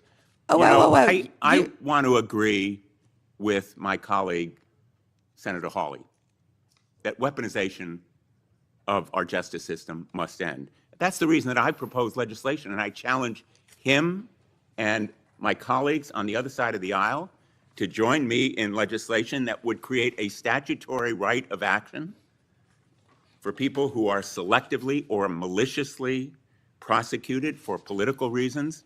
It would codify your manual, the Department of Justice manual, on political prohibitions against political considerations in charging decisions, and prohibit the White House from intervening, President Trump and any other president from intervening in charging decisions. It would make reforms to the grand jury process. You've just said this grand jury was liberal. We should reform the grand jury process to ensure that the government is not abusing its power and authority, and it will require transparency and accountability reforms at DOJ so that you will and other attorneys general be held accountable for these kinds of decisions. Will you join me in supporting that kind of reform? Senator Blumenthal, I find it so interesting that you didn't bring any of this up during President Biden's administration when he was doing everything to protect Hunter Biden, his son. And I think you just saw what Director Radcliffe just released. You know, this is an effort to be Information. positive. If I can and finish answering the constructive, question, I'm not Madam going to Attorney yell General. over you. I'm not going to get in the gutter with you. But information that the Biden administration told them not to investigate Hunter Biden's involvement with Ukraine. Let And me- I'm not going let to be me- lectured let to me you move to about another- integrity another topic, and by I'm hoping that you someone will review who these lied about legislative being in the military just and to be support elected a them. senator. The merger between Hewlett-Packard Enterprises and Juniper Network was settled. You authorized the settlement. It was the subject of a lawsuit to block it. The settlement produced virtually no concessions from Hewlett-Packard. It was a settlement that prompted criticism from the Antitrust Division. Did you authorize that settlement yourself? As I stated earlier, Gail Slater is doing an incredible job running the antitrust unit. And as I stated earlier, that is still a pending matter. As Well, you you should know then with a law fired, degree, did you not, that all two- mergers, if I can finish answering the question. I'm going to, If I with could apologies, finish. No, I'm interrupt answering you the question. because my time is No, limited. well then don't ask me a question. Let me So, just ask you, as did I you, said, you have a law degree. You know that not only are mergers agreed upon, but they have to go to a court of law to be approved. It's a multi-step process. And as I said earlier, that is still pending. And I have full faith in Gail Slater. and Ms. Slater reportedly objected to the settlement. Reportedly, And moreover, moreover. 2 of her top officials were fired, Roger Alford and Bill Sinner. Did you authorize and direct those firings after they objected to the settlement? I am not going to discuss personnel matters or pending litigation in my office. Let me ask you about another merger. The merger involving 2 home health care agencies on favorable terms, likely to drive up costs for millions of America. The Transportation Department's rule to provide compensation to travelers impacted by airline-caused flight delays, which was canceled. The merger of Skydance and Paramount, after Paramount's ownership took a number of steps favorable to the president. These kinds of mergers belie the claims that President Trump himself has made, that this administration will stop big corporate mergers that ultimately benefit the owners of those corporations rather than consumers or ordinary, everyday Americans. Senator, And let me ask you Boy, about you just listed, particularly. you just gave a Well, list let me just of finish. many Oh, mergers. I have a Can question you for talk you. to me about the issue with these mergers? I do have a question. In the merger that took place. Which that was merger? You've approved listed many. Involving American Express, GBT. I understand that Brian Ballard, longtime backer and head of the law firm where you worked, was instrumental in lobbying the Justice Department to drop that lawsuit. It was dismissed, so it's not subject to a court review. What conversations did you have with Mr. Ballard? Senator Blumenthal, I cannot believe that you would accuse me of impropriety when you lied about your military service. I am you not lied. asking You you. admitted you I am lied not to be accusing you elected of a U.S. senator. impropriety. You I'm asking lied. you How about dare you? I'm a conversations career prosecutor. with Mr. Don't you Ballard, ever challenge my integrity. had I have apparently- abided by every ethics standard. Do not question my ability to be fair and impartial as Attorney General, and anything You'll with answer that my question to former another of my firm, colleagues. Ballard Partners. Thank you. Senator Lee has asked for the chair. Yeah, just wanted to note for the record, the Paramount merger that he referenced was not within the Department of Justice's ambit. That was at the FCC, not the Department of Justice. Attorney General Bondi would have had nothing to do with that. Thanks. And that was why I asked Senator Lee. He didn't know that. He was reading off a script. Before I call on Senator Kennedy, it's kind of laughable about my Democrats friends expressing fear and concern at the Justice Department's recent attempts at holding parties responsible for their actions. I can only ask, where have they been in the last few years? They had no problem watching the Biden administration and its White House use all of its might and power to attack Trump and associates. And now even Republican senators have been selected to have their telephone records made public, or not public, but well, I guess they're public now. But Biden weaponized our institutions and didn't hear a peep from the other side. Now every investigation and prosecution under this administration, people are going to be held accountable for their actions. Senator Kennedy, or I want extra time, Mr. Chairman. okay. I mean, this is, enough is Well, enough. Cruz was next, but he wasn't here. Senator Cruz was next. Okay, Senator Cruz, if you're ready, go ahead. Well, thank you, but I will welcome Senator Kennedy providing color commentary throughout my question. I will be happy to. If we ever finish this hearing this year. And I'll point out Senator Kennedy has a new book about testing negative for stupid, so I hope I test negative for stupid. I hope I meet the threshold of You your do book meet title. it, and I talk in the book about the tattoo of the Backstreet Boys on your back. Look, I can't help that you don't want to reach young people. I think young people are the future, damn it, and I'll do whatever steps are The needed. Backstreet Boys? That would be on Vice President Vance's playlist, I heard, that got hacked. General Bondi, welcome. I apologize for injecting you in the middle of Senator Kennedy's antics. We can't help him. Thank you for the job you're doing. You are doing a tremendous job keeping this country safe. And our families are safer because you were on that wall. Our families are safer because you are returning the Department of Justice to its core function, which is enforcing the law and locking up bad guys.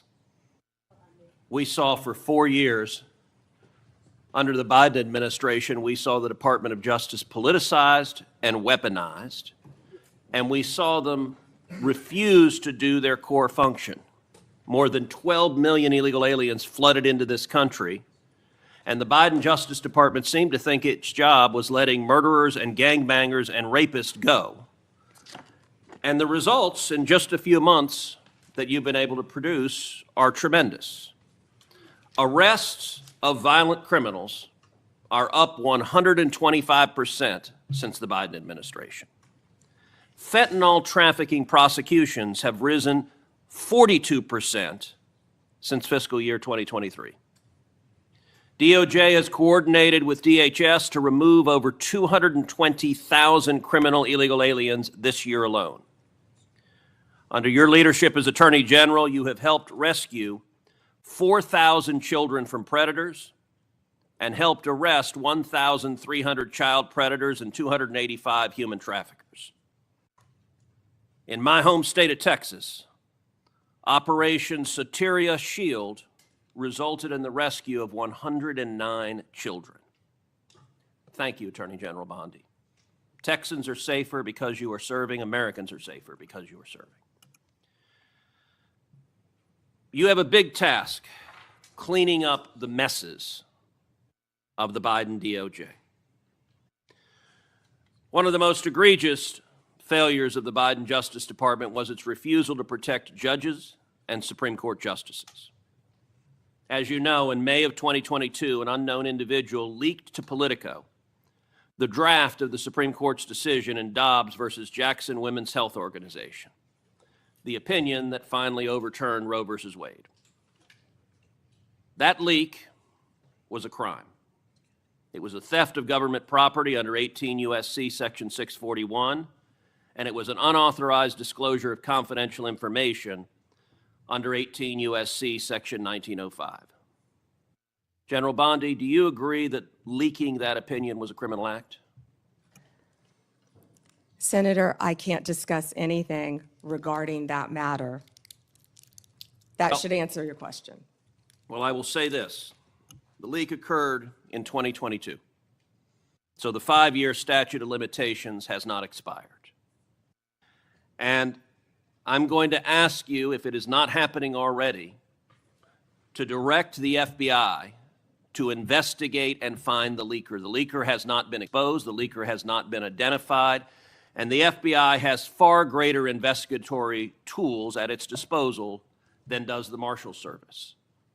And when it comes to defending the rule of law, when it comes to the integrity of our court system, having partisan law clerks, and I believe in all likelihood it is a law clerk who leaked it, leaking opinions designed to try to pressure the court politically is a gross subversion of the integrity of the court.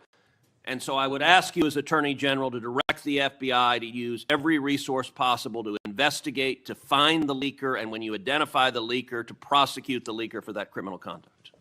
Thank you, Senator Cruz. All right, I want to turn, secondly, after that decision was leaked. I believe the leak was part of a broader effort to intimidate and to threaten and harass justices into trying to get them to change their decision. And we saw mobs assemble outside the homes of multiple justices.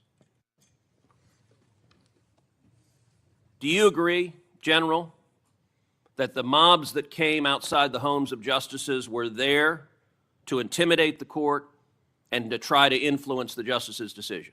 100%. Well, as you know, federal law, in particular 18 U.S.C. Section 1507, makes it a crime to picket or parade outside a judge's home, quote, with the intent of influencing that judge's decision. That statute is crystal clear. And I will point out, these protests happened in 2022. So just like the leak, the 5-year statute of limitations has not expired on these protests. But unfortunately, the Biden Department of Justice didn't give a damn about prosecuting this statute because President Biden and Merrick Garland and the political hacks at DOJ disagreed with the Supreme Court's decision in Dobbs and were perfectly fine turning a blind eye to violent protesters threatening the justices and their children. You may recall I questioned Attorney General Garland about this statute, and he admitted under oath that not a single protester had been prosecuted. And he blamed the Marshal Service. He said the problem was the Marshals, quote, didn't make arrests. Well, subsequent documents told a different story.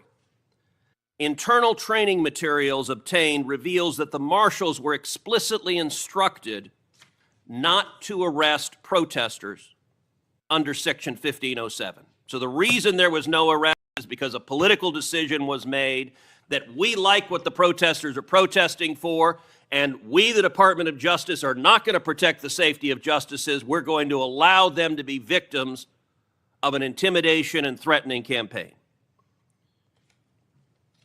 Just as I asked you with regard to the Dobbs opinion, I would ask you to direct the FBI to review the footage of these protests, to review the evidence that exists in terms of who engaged in it,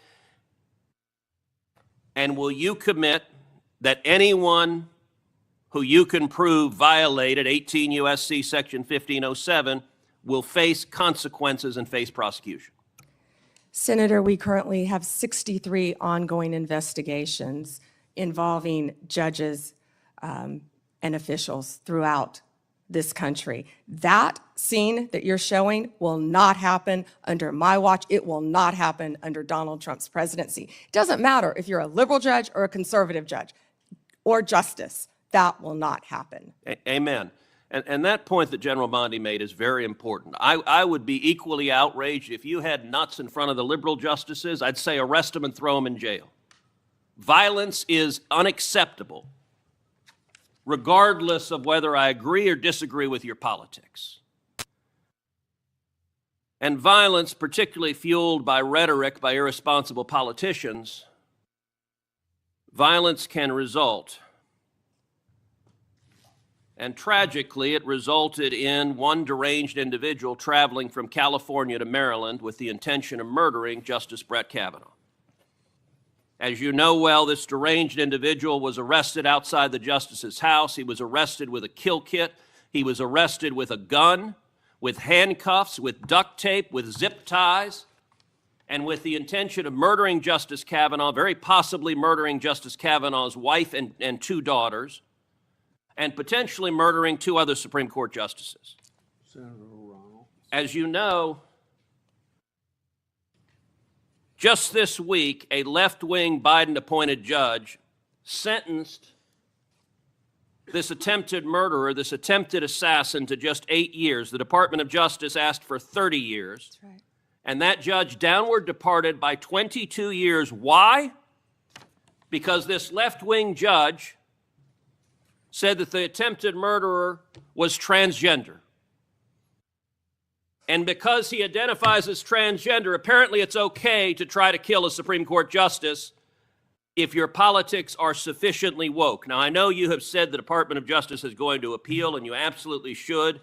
I called this week, I believe this judge should be impeached because the judge has demonstrated she is completely unfit to be a federal judge. And what is your view of the justice of this sentence of just 8 years for the attempted murder of a Supreme Court justice? I was speaking with our prosecutor, Ms. Mal, who did an incredible job on this case. She did an incredible job. And yet, this judge gave 8 years. And the judge also would not refer to the defendant by his biological name, referred to him by the pronouns, and was concerned about the treatment that this individual would get regarding a sex change while in prison. And we are appealing that sentence. I immediately said we are appealing that sentence. Thank you. But my prosecutors did an incredible job on that case. And the judge wanted to put him in a women's prison. Before Senator. Not going to happen, excuse me, I'm sorry, Chairman. That's not going to happen in the Bureau of Prisons now. Before Senator Ronald, without objection, I'd like to introduce 3 FBI 1023 forms into the record. The first 1023 form I made public last Congress. This is the one that Director Patel said his predecessors did fully investigate. The second and third 1023 forms relate to the first in that they reference potential Biden family criminal conduct. Senator Johnson and I made these 2 public, and we simply want to know whether the government has investigated what it found, and if not, why not? Senator Ronald. Thank you, Mr. Chairman. Ms. Bondi, FISA Section 702 will expire in 6 months. In response to my questions for the record, at your confirmation hearing, you said you did not have experience with FISA, but if confirmed, you would consult with experts at DOJ. Now, you've had that opportunity. Do you support adding additional safeguards for searching Americans' communications in the 702 database? Senator, Section 702 is a vital source of foreign intelligence and instrumental in keeping Americans safe.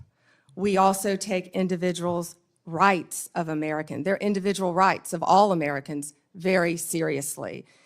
And many statutory reforms to FISA have incorporate safeguards. They have to incorporate safeguards to protect our civil liberties. The Department of Justice looks forward to working with you to discuss anything regarding 702. Appreciate I believe that. my staff, and Senator, I also want to thank you for this hearing. Your staff met with my staff, and I greatly appreciate that. Thank you. We're going to be working on 702, so I appreciate the openness to further amending 702. At your confirmation hearing, you assured me that it is the Department of Justice's decision to determine what cases will be prosecuted. Last month, the U.S. Attorney for the Eastern District of Virginia was forced out. President Trump then posted the message behind me asking about prosecuting James Comey. You then appointed a new U.S. attorney who within days secured an indictment against James Comey. That social media post behind me saying, "What about Comey?" was directed to Pam. Are you the Pam that the president was referring to? I'm sure I was. So it's very clear to me that when the president posts something like that, that he considers the DOJ to be his law firm and you his lawyer. And in fact, very shortly after the post to you, Comey gets indicted. Last year, President Trump's new border czar, now border czar, Tom Holman, was videotaped taking a bag with $50,000 in cash from undercover FBI agents after suggesting he could help with government contracts. Sounds like a bribe. 2 weeks ago, DOJ officials reportedly shut down the bribery investigation into Mr. Holman. Ms. Bondi, did you approve closing the Holman investigation, bribery investigation? Senator Hirono, as I stated earlier, the Department of Justice and the FBI conducted a thorough review, and they found no credible evidence of any wrongdoing. You were also on video outside the White House protesting with a group called CASA, where Antifa members were. Does that mean you're a member of Antifa? You know, I simply asked the question as to whether or not you approve the shutting down of the investigation, Mr. Holman. I have to assume that you did because the FBI it reports to you. But the American people would look at the situation where this person is taking a $50,000 in cash, no less, and you testified today that a thorough investigation was done. Now, I have to assume, I conclude, that since no wrongdoing was determined, that in answer to Senator Whitehouse's question, he kept the money. He kept the money, and I hope that he put that on his tax returns as income. Next question. Over 1,200 rioters were convicted of charges related to January 6th. President Trump has since pardoned nearly all of them. As if that weren't enough, last month there were reports that a lawyer for the January 6th rioters met with senior DOJ officials about setting up a compensation fund like the one that Congress set up after 9/11 to compensate these rioters. Ms. Bondi, is anyone at DOJ considering setting up a compensation fund for January 6th rioters? Yes or no? Senator, I have had no meetings or discussions about a fund. So would you support such a fund? Would you okay such a fund? Senator, you can send me the information on the fund, and I'd be happy to look at it. No, but do you think that's a good idea this is what I'm getting at. Because to actually set up a fund and to have people talking with your senior people at DOJ, political people, about creating a fund, you won't let us know what you think about that. That's pretty unbelievable. On January 30th of this year, the Trump DOJ's Antitrust Division sued to block the merger of two tech companies. Then, well-connected lobbyists met with your political deputies who overruled the career staff and approved the merger. So there's a settlement on that. And separately, DOJ sued Ticketmaster last year for monopolizing concert tickets and forcing consumers to pay outrageous fees. Ticketmaster has hired the exact same lobbyists who met with senior DOJ political people regarding the merger of the two tech companies. So my question is, Ms. Bondi, have lobbyists met with your political deputies about the Ticketmaster case? Senator Hirono, as I stated earlier, I am not going to discuss anything that is ongoing. Gail Slater runs the Antitrust I would office, say and that Gail that- Slater, if I can finish, Gail Slater is doing an incredible job running my antitrust unit. It's highly likely, Ms. Bondi, that the same lobbyists who met with your people basically got rid of the antitrust case. Senator, I don't think a lot of people I like would that say you were that out they're probably protesting with meeting you Antifa. right now. Next question. You have fired dozens of career prosecutors because they worked on cases involving President Trump or January 6 rioters. For example, one career federal prosecutor who secured over 100 convictions in Florida. He also spent time in D.C. prosecuting January 6 cases. He received an outstanding review only 2 days before you signed a memo firing him. The memo cited no reason for his firing. Are you firing career prosecutors solely because they worked on cases like January 6th that the president doesn't like? Senator Hirono, I am not going Yes to or talk no? about personnel matters with you. Well, we all know that hundreds of career prosecutors have left the DOJ, and literally hundreds, we're told. And Yeah, you know, Senator, you've are you lost. The familiar with the one DOJ that threw a has sandwich lost- at an ICE officer? Are you a Homeland Security officer? is the Are you familiar reason- with the one who went out on her lunch break and was Ms. Bondi, making obscene gestures? Would you say that DOJ losing these career prosecutors and the thousands of hours of experience they have prosecuting criminals, that is not a reassuring situation? Senator, many employees took the fork in the road and resigned. DOJ is hiring committed prosecutors who will actually come into the office and work and not work remotely I and think we all prosecute know violent that- criminals around the country and terrorists. And When I you- am very proud you of the fire work all of our prosecutors I'm running out of are doing. time, so I think you should stop with your continuous interruptions, in my opinion. Mr. Chairman, I just want to close by saying that what was once the Department of Justice has become the Department of Revenge and Corruption. Rather than pursuing cases without fear or favor, this DOJ seeks to favor the president's friends and instill fear in his alleged enemies. If you're a friend of the president, this corrupt DOJ will bend over backwards to help you, just like it dropped the bribery investigation of Tom Holman, like it's considering paying money to January 6 rioters, and like it has put antitrust enforcement decisions in the hands of well-connected lobbyists. But if you're on the wrong side of this president, you will face the wrath of DOJ, no matter what the facts, law, or justice support. James Comey is indicted days after the president's social media directive.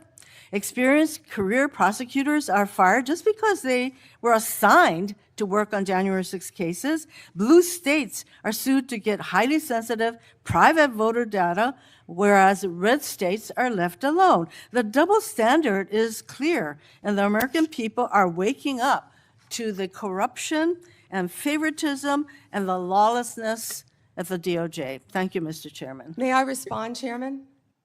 Yes.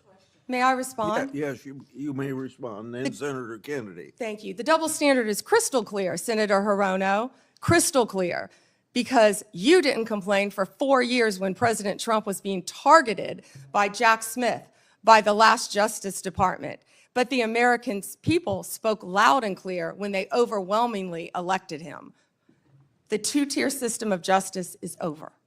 Senator Kennedy. Yes. General, welcome.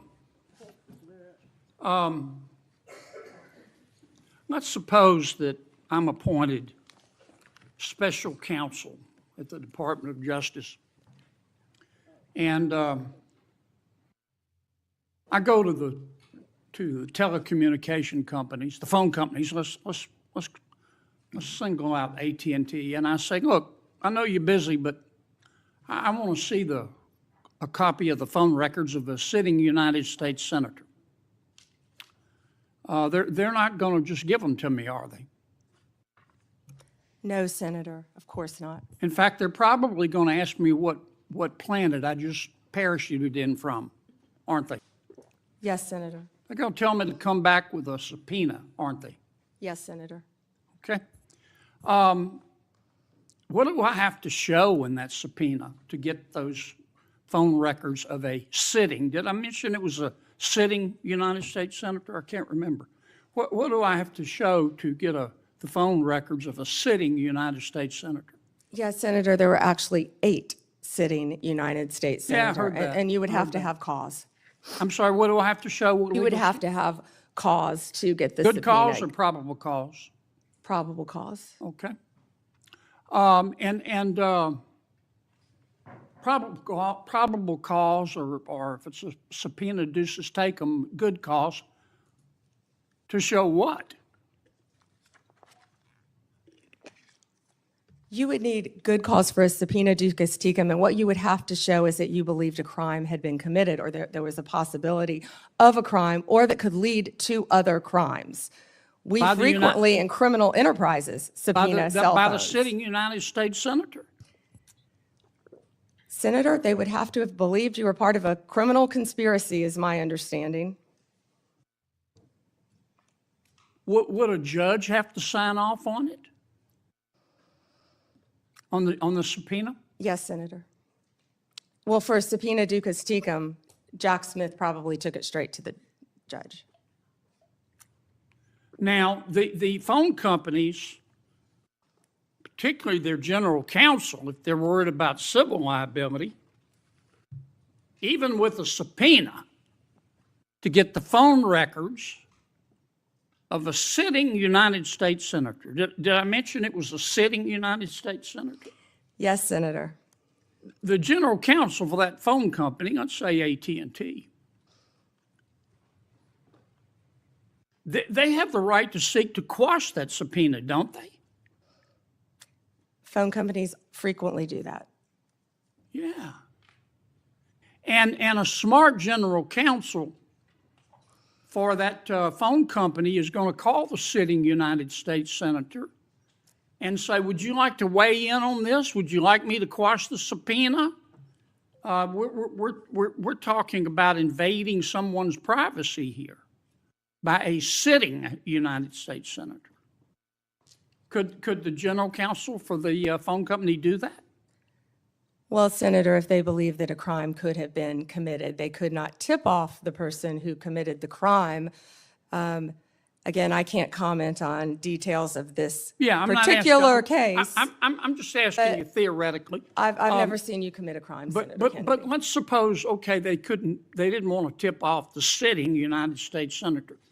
But the phone company and the general counsel for the phone company, or companies, if there were more than one involved, could say, This is serious as an aneurysm. This is serious as 4 heart attacks and a stroke. This is a sitting United States senator. So general counsel would likely advise the CEO, well, you need to file a motion to quash. The telephone companies could have contested those subpoenas, could they not? Hypothetically, yes, I can't talk about the facts of this particular case. We're talking hypothetical. Senator, subpoenas are issued all the time through phone companies working with the general counsel. But they can for file a motion to cause. quash. They could, yes. Yeah. In any case. And if they should have filed a motion to quash, and a reasonable person would have filed a motion to quash, because this is a sitting United States senator, and they didn't file a motion to quash, they would incur civil liability, wouldn't they? Senator, typically phone companies follow a subpoena from a United States I know they do, but they don't have to. They could challenge it, Senator. Yeah. And if they don't challenge it, they better have a damn good reason. Right? Right? Senator, I can't talk about the facts of this particular This is just a case. hypothetical. In general, hypothetically, Senator, maybe they didn't recognize any of the names of the 8 sitting United States senators. Hypothetically. That was a joke. Or maybe they should have gone to Amazon and buy some testicles online. Instead of just saying, sure, I'll just show you the phone records of a sitting United States senator on the basis of an administrative subpoena. Now, do you have copies of the subpoena applications for Yes, these Senator, 8? Senator, I can't discuss anything regarding You this can't case even with tell me if you have copies? I can't discuss any of this. All right, with when are I'm you sorry. going to, General, when are you going to be able to discuss it? I can't discuss whether there is or is not a pending investigation, I understand, Senator. This but was let's just assume brought to light if by there is a Director pending Patel. investigation, I don't want this to get swept under the rug, okay?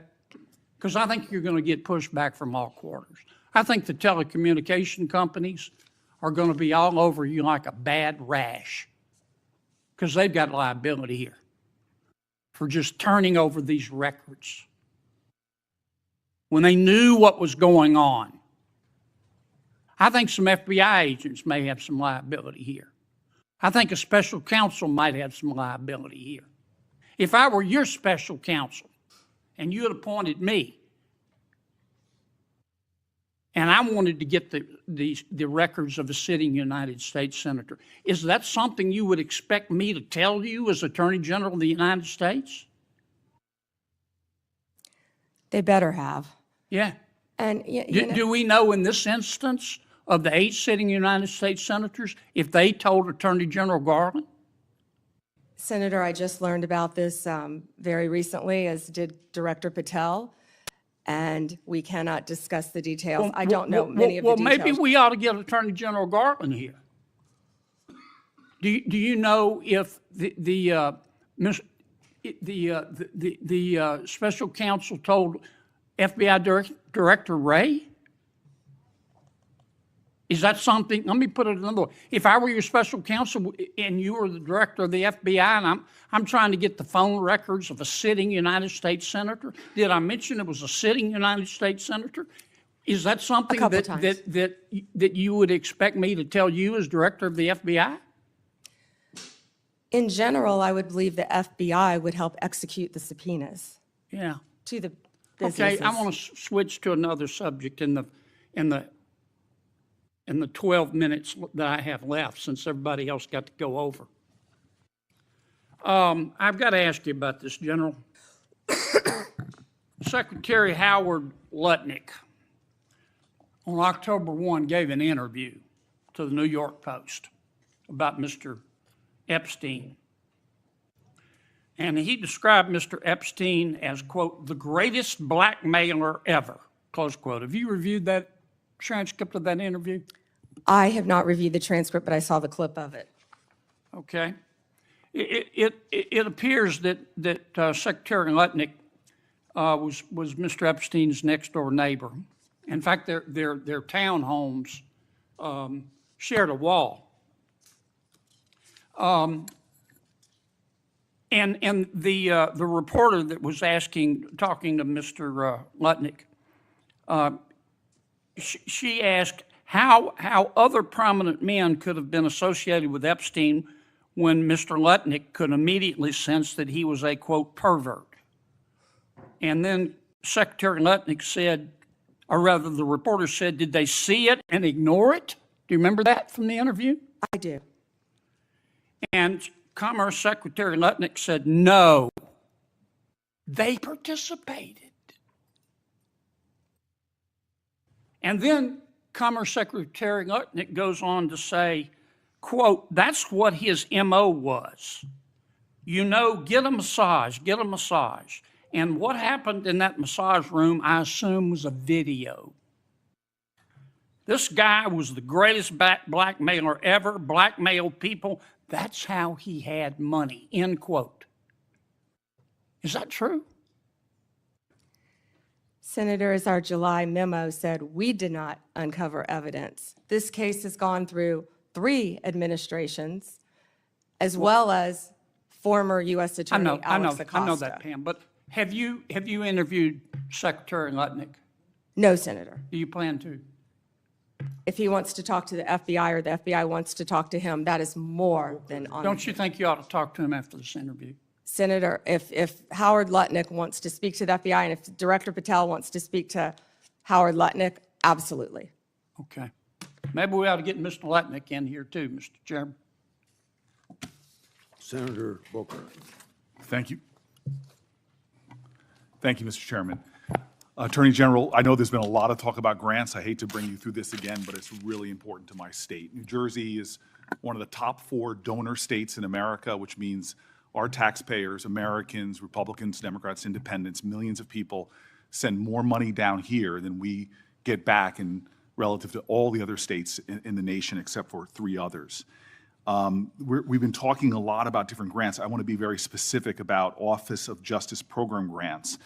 There were $35 million worth of grants that were approved in a bipartisan way in this committee, grants that invest in things that are really vital to the public safety of our community. I know, again, we are in a room full of people who want to see crime go down.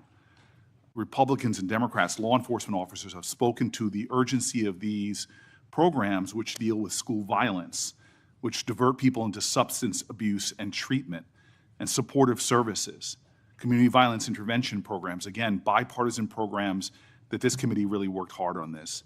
I've heard what you've said to others on the committee. I heard what you said to Patty Murray in an appropriations committee that members should reach out to you if they want those grants reinstated. I've written letters, but I am hoping that you and I can have a conversation, $35 million of frozen funding for public safety that the people of New Jersey, Democrats, Republicans, and Independents really invested in those resources, those programs and those nonprofits who were expecting those grants often made outlays and are now really in a lurch.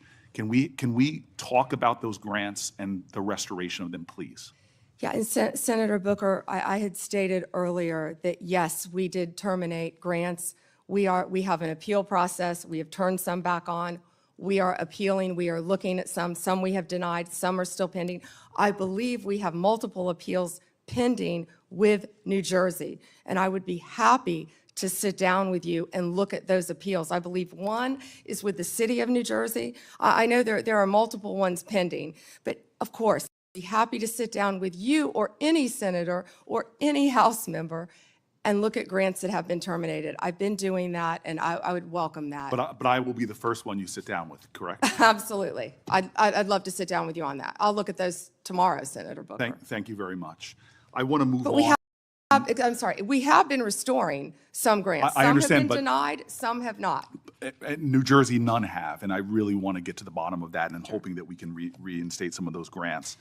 The second thing I want to move on to is that earlier this year, the Department of Justice charged Newark Mayor Ras Baraka after he sought access to Delaney Hall Detention Center to conduct oversight. The charges on their face, to many of us, especially in New Jersey, were clearly baseless. Many people say they're politically motivated. And then the judge, the federal judge, admonished the prosecutors for even bringing the case. This is the quote from the federal judge.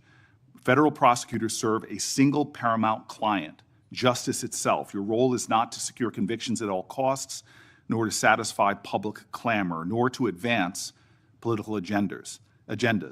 The federal judge went on to call the charges embarrassing and a worrisome misstep.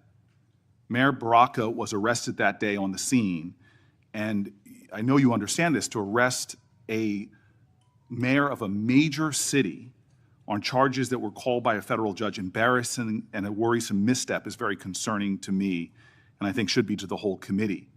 A recently released video shows a federal agent telling fellow officers that the decision to arrest Baraka was, quote, per the Deputy Attorney General of the United States. And I'm assuming that person is Todd Blanche. This is evidence to me that this decision wasn't made by people on the ground in the field, but by Maine Justice, that they were directing an arrest from D.C. on the scene. And it leads to the conclusion that this was a political decision, that the decision to arrest was not made by the people who were there on the spot. And I can assume that you can see how that's problematic to me. So I have questions not about the case, but really about how the decisions to arrest and charge Baraka and now MacIver, Congresswoman MacIver, were really made. Before this committee, I am saying that I'm going to submit these questions for the record, and I'm really hoping that we can understand how those decisions, as our oversight, how we're making decisions, especially for high-level officials in my state, the mayor of our largest city, the congressperson of that city, and I'm hoping that you can respond to those letters on the record. Yeah, and Senator, that matter is ongoing, and so I can't discuss it. As an attorney, you realize I can't discuss an ongoing matter. And I respect that. I guess I just want to know, and we'll leave this for the questions for the record about the decisions on how they're being made, not the case in itself. I want to move on.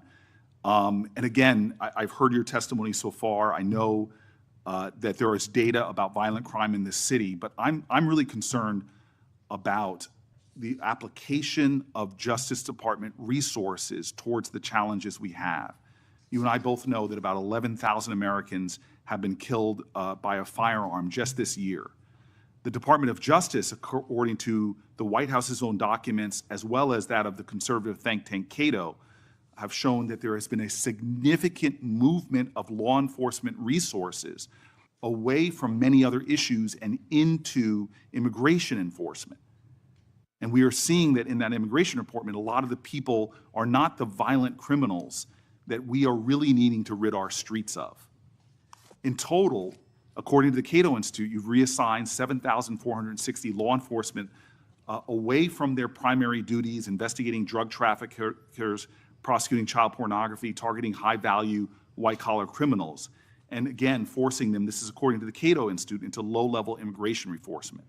This includes, in terms of gun violence, 1,778 agents from the ATF to this kind of immigration enforcement. The White House itself has said that they diverted 45% of all of agents in 25 FBI field offices to work on immigration full-time. As a person who worked very closely in my time as mayor with the New Jersey field office, that's really concerning given the other threats. But it doesn't end there.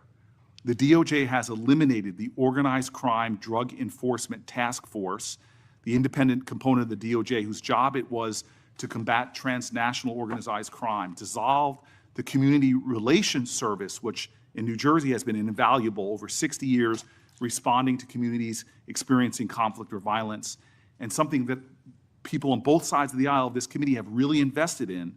You all have rescinded VOCA and VAWA grants to support survivors of sexual assault and human trafficking.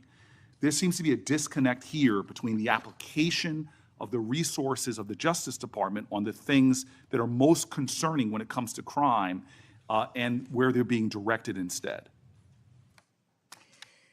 Senator Booker, first to OCDEF. The most important point is that the work of OCDF is continuing.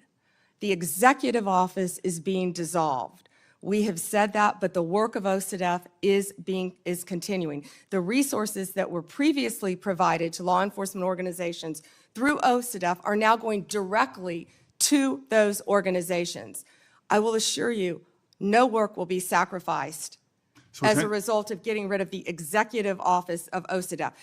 The agents and the attorneys are working with Homeland Security. They're all working together as a unit.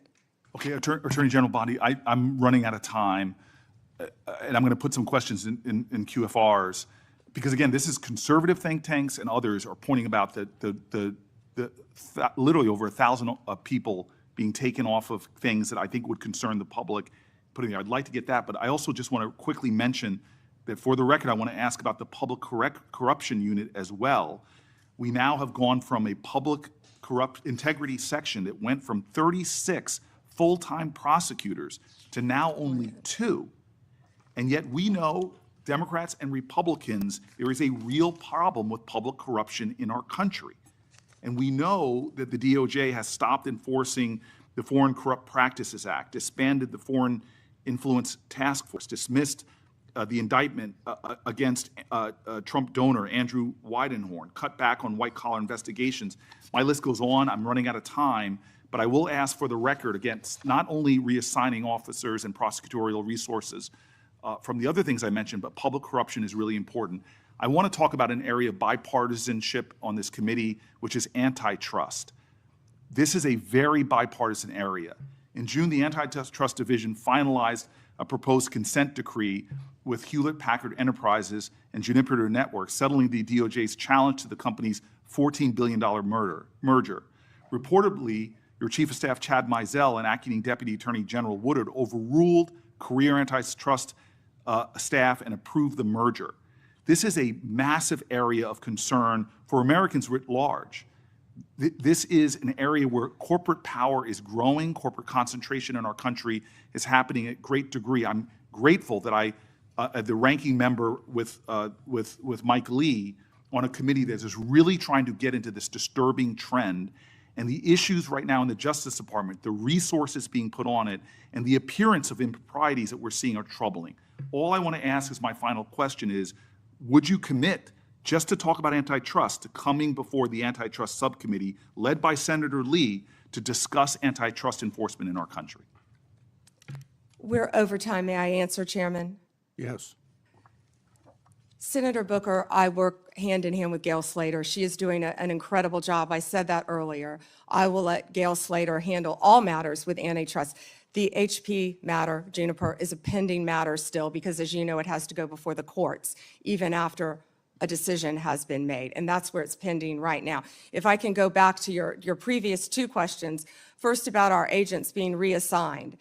Our agents are working tirelessly on their day jobs and with Homeland Security, and right now they're not getting paid, and they're on the streets during a government shutdown working to keep every city in this country safe, in New Jersey and in every state. They're working together with DHS on task forces, but they're also doing their core mission, and they're getting child predators off the street.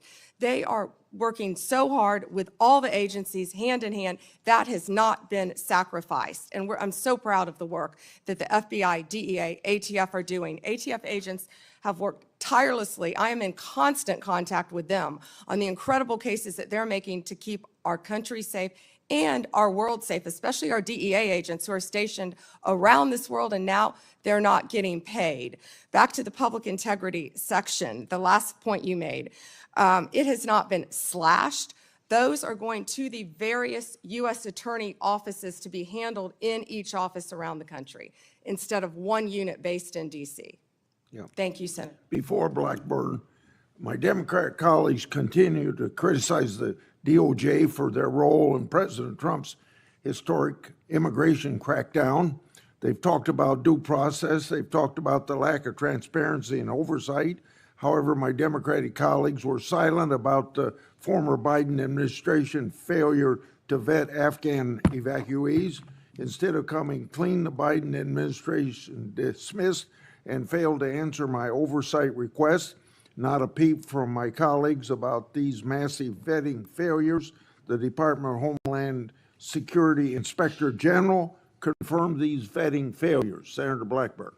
Thank you, Mr. Chairman, and AG Bondi, thank you for your time before us today. I have found this hearing to be so instructive because it has pointed out to me the lack of caring from my colleagues across the dais when it comes to how the DOJ under Biden was weaponized, how they used this for political attack on their political opponents, and the smugness from some of my colleagues across the dais. I think they enjoyed it. I think they wanted it to continue. And I think that's why they oppose some of the reforms that you are making to actually get people out across the country and to get them working and to have people that are actually finding out what the FBI and the DOJ did. You look at what happened with Crossfire Hurricane and the way some Democrats tried to blow that up and make it some big issue and all about Donald Trump and the accusations. And of course, they've been proven wrong. You look at what has happened, what we're finding out about Arctic frost and the way we were surveilled and the way Senator Graham, Senator Hawley, and I, we don't know what all they got. We don't know who all they tracked. But to tap our phones, to pull that data for these wireless companies to have allowed them to have that and for them to use it in their investigations, how disgusting is that? And their attitude and lack of concern about the weaponization of the DOJ. I've had a couple of colleagues who have been so concerned about some bureaucrats at the DOJ and the FBI being fired. You know what? If they did wrong, not only fire them, prosecute them. And my hope is that as we look at what happened with Arctic frost, that there will be a special counsel, that we will do our due diligence, and that those who did this wrong, this illegal activity, absolutely, they need to be prosecuted and they need to face the full extent of accountability within the law. I made a note of how resistant they are to reform. And in my opinion, what this shows is that they don't want one tier of justice. What they want is two tiers of justice. It was their play box. They could get in there and manipulate and use it to spy on us. So they saw this as something that furthered their political goal. So I am pleased that you are cleaning house. And those who have not served the American people well, fire them. They need to be gone. They need to be gone. Talk for a moment, just a moment, about what you're doing to end the weaponization.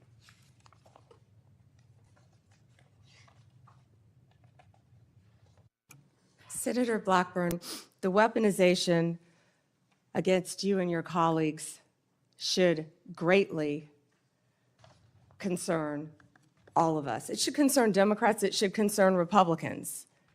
Yet, we don't see that. There was a two-tier system of justice under the Biden administration. We're learning that every day. We saw Jack Smith weaponize the Justice Department against Donald Trump. We saw the Biden administration weaponize the entire Justice Department, all of the law enforcement agencies, against Donald Trump, against his family members, against his friends for years and years. And that weaponization is over. No one is above the law. and there is a one-tier system of justice in this Justice Department. And we that's what we appreciate will that. continue to do. We appreciate that. And, you know, having vice chaired the president's transition in 2016, as you remember, there was surveillance that took place on the transition and on the transition team. So this is not the first time, it's the second time. And shame be to those that have furthered those lies and what James Comey did to this country, what Christopher Wray allowed to happen to this country. I want to talk to you about Memphis, the Memphis Safe Task Force. And you, President Trump, Director Patel, the work you're doing there is really quite amazing. I had pulled those latest stats, and we had 503 arrests with the FBI task force in July and August. We've added, with your Memphis Safe Task Force, just last week, 321 arrests, 83 firearms that were seized, 7 missing children that were recovered, 28 known gang members have been arrested, and the list continues to grow. We've also gotten over 120 federal indictments. But this is really quite a success story, and I think that cities like Portland and Chicago are missing out by not having this coordinated, focused effort. And the fact that there are 13 federal and state agencies working together to make Memphis safe again. And we are very grateful about that. One of the things that we are working on is to end a cashless bail. We have a very liberal DA in Memphis that has campaigned on avoiding cash bail. And we had a good hearing on this last week. And we have legislation, Representative Stefanik and I have legislation that would end cash bail, end cashless bail in DC, and then also would remove funds from jurisdictions that practice cashless bail. Touch on that and the importance of having cash bail for that accountability, keeping those criminals off the streets. Yeah, Senator Blackburn, first to Memphis. I was in Memphis, as you know, a few days ago with Secretary Hegseth, and we had about 1,100 officers from at least 13 agencies working hand in hand. Your Memphis police officers care. They want to be out there doing their jobs. And what we said is we have federal law enforcement officers now who have their backs. They were thrilled to have us there. The mayor, Paul Young, is working well with us. Of course, Governor Lee was there.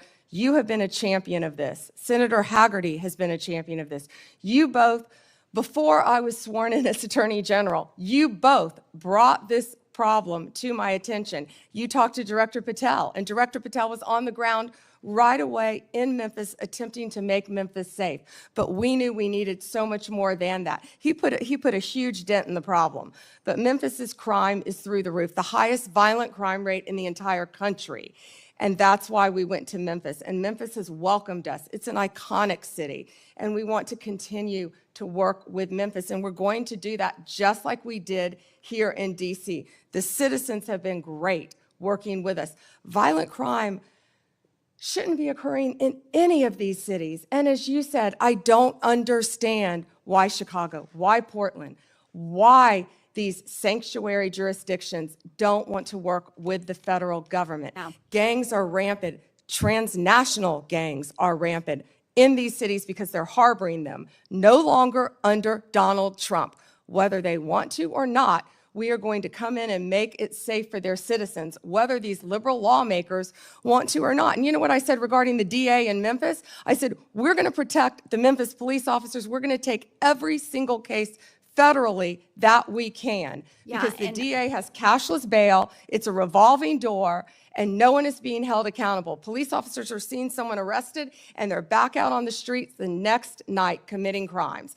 And Janine Yes. Pirro is working on that here in DC to change that as well. So Well, thank you and for we your legislation. appreciate that, and the Memphis mayor is doing great. We had a Shelby County official who was trying to dox some of these officers, and she's since taken this tweet down, but she's an elected official. And she goes, attention on Peabody between McLean and Cooper, 4 fed vehicles and a trooper, men in full gear and guns on street. Hashtag pay attention, folks.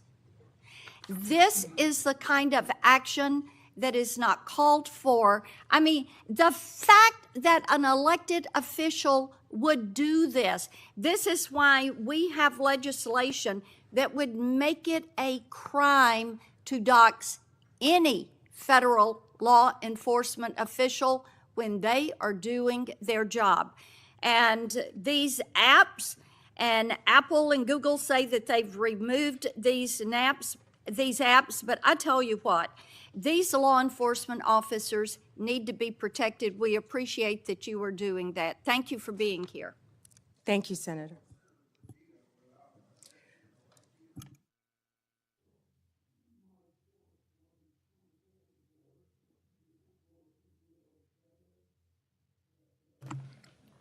Evidence that the Obama-Biden State Department obstructed law enforcement efforts to arrest high-level Iranian targets.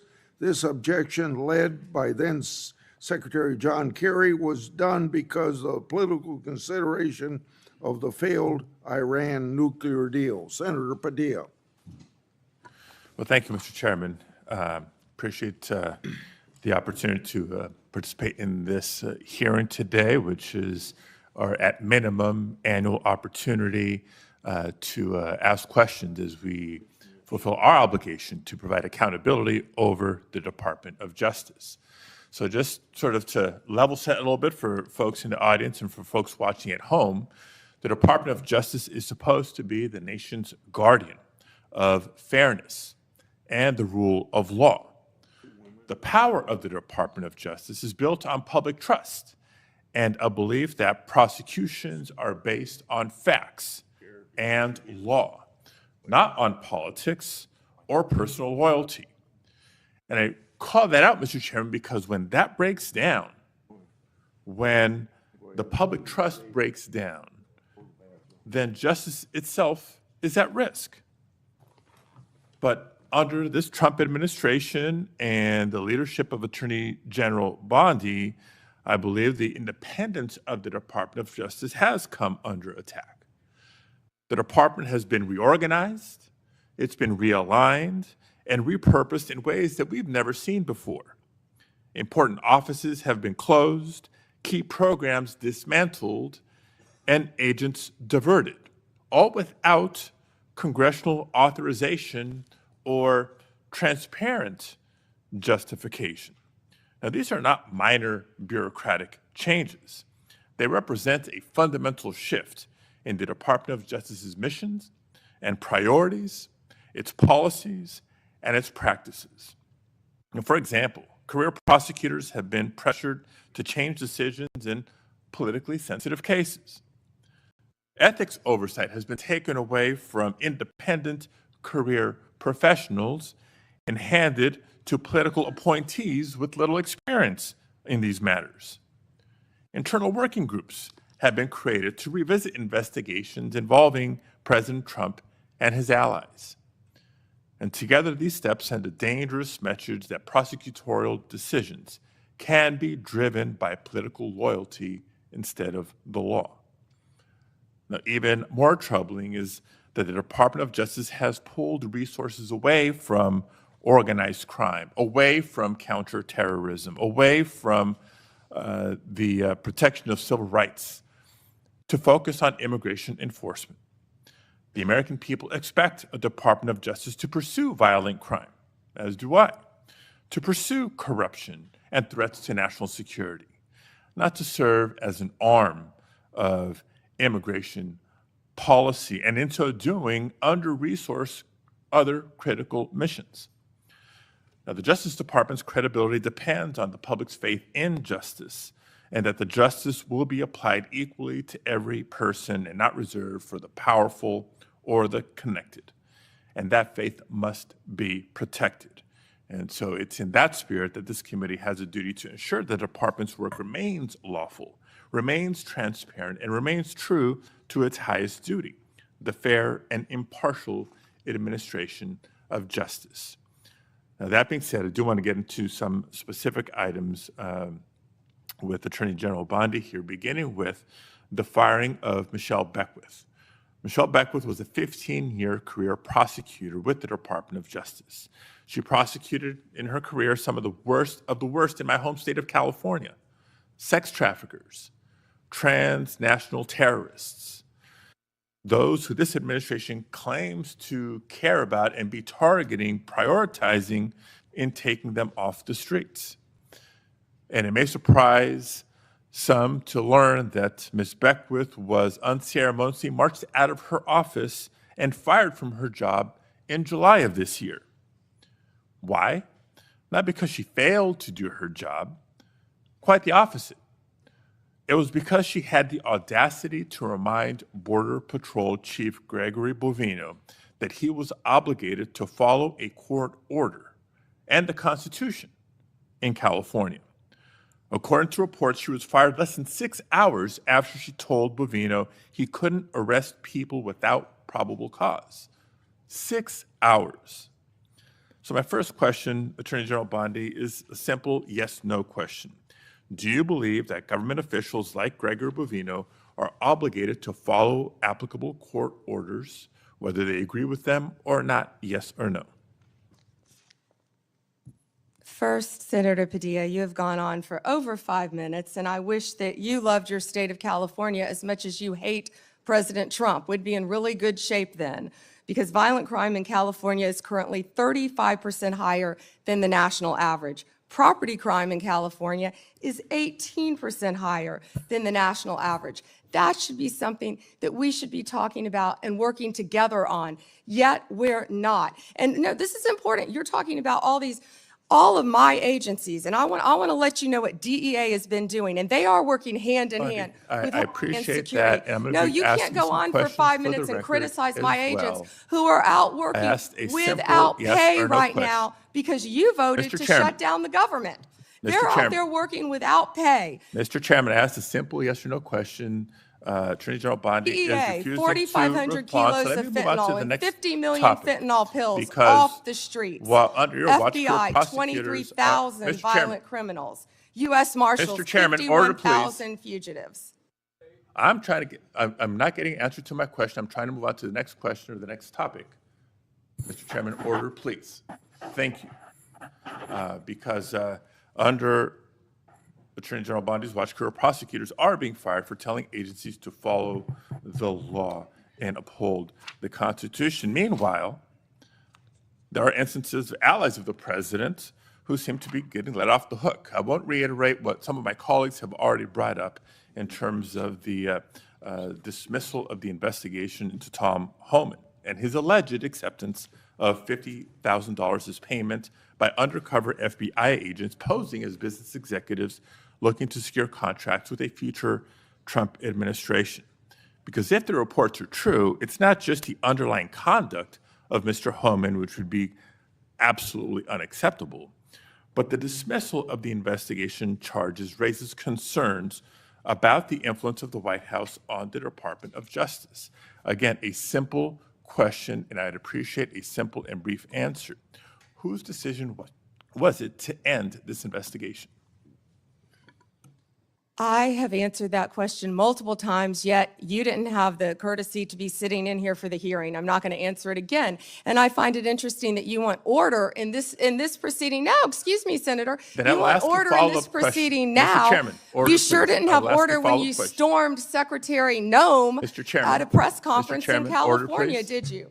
I will ask a follow-up question. Would you commit to either releasing the tape or at least making it available for members of this committee to review, yes or no?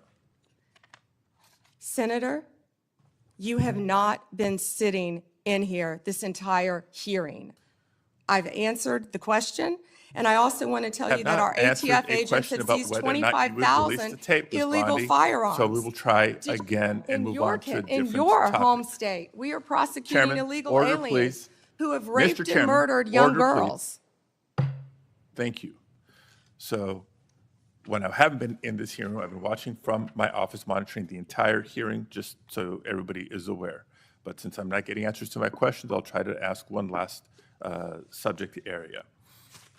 Now, again, there's been increasing concerns about the politicized decision-making and the erosion of internal safeguards that protect prosecutorial independence.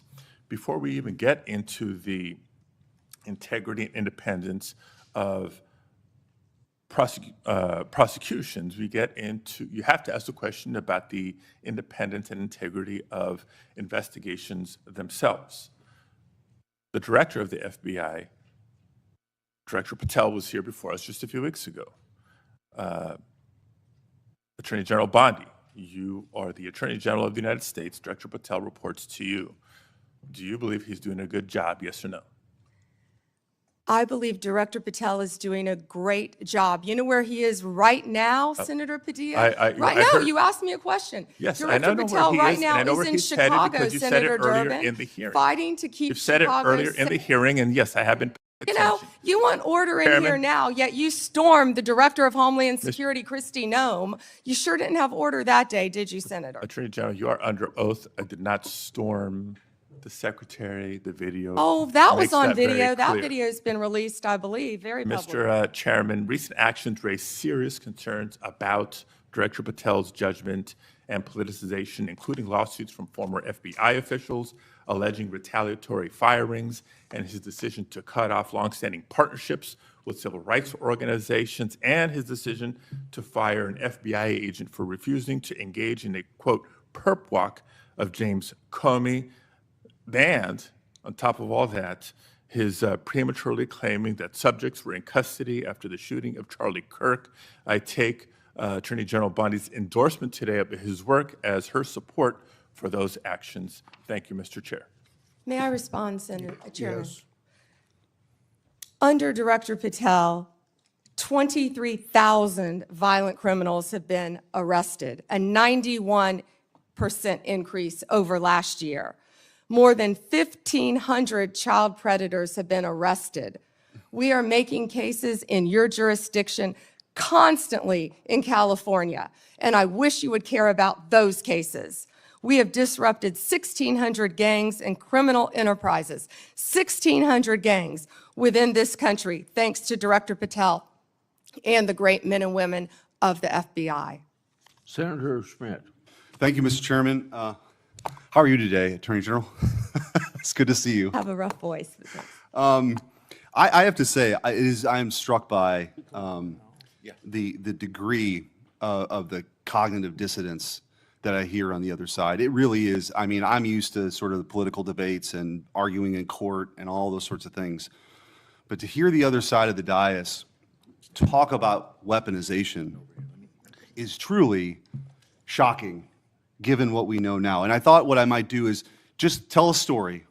And these are 100% facts. Hillary Clinton, concerned about her email scandal, works with a Soros organization to cook up this Russiagate nonsense.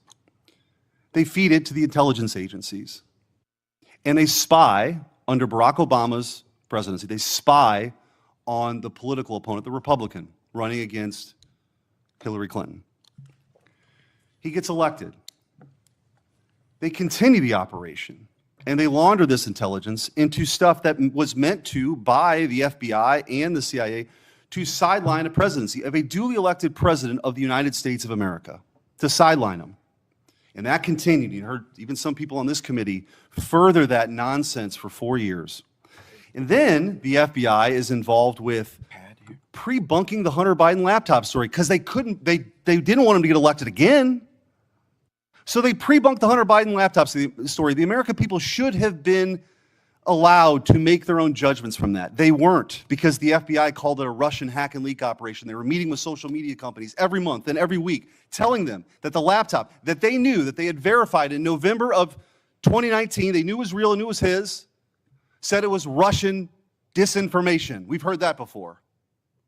And then, after Joe Biden comes in, 3 days in, they start a censorship campaign against the country, anybody who's a conservative. And now we also know that the FBI was weaponized in this Arctic frost investigation that tapped the phones of sitting U.S. senators. And also, the Republican Attorneys General Association, so let's pull in 2 more U.S. senators, Ashley Moody and myself, who were on the executive committee at that time.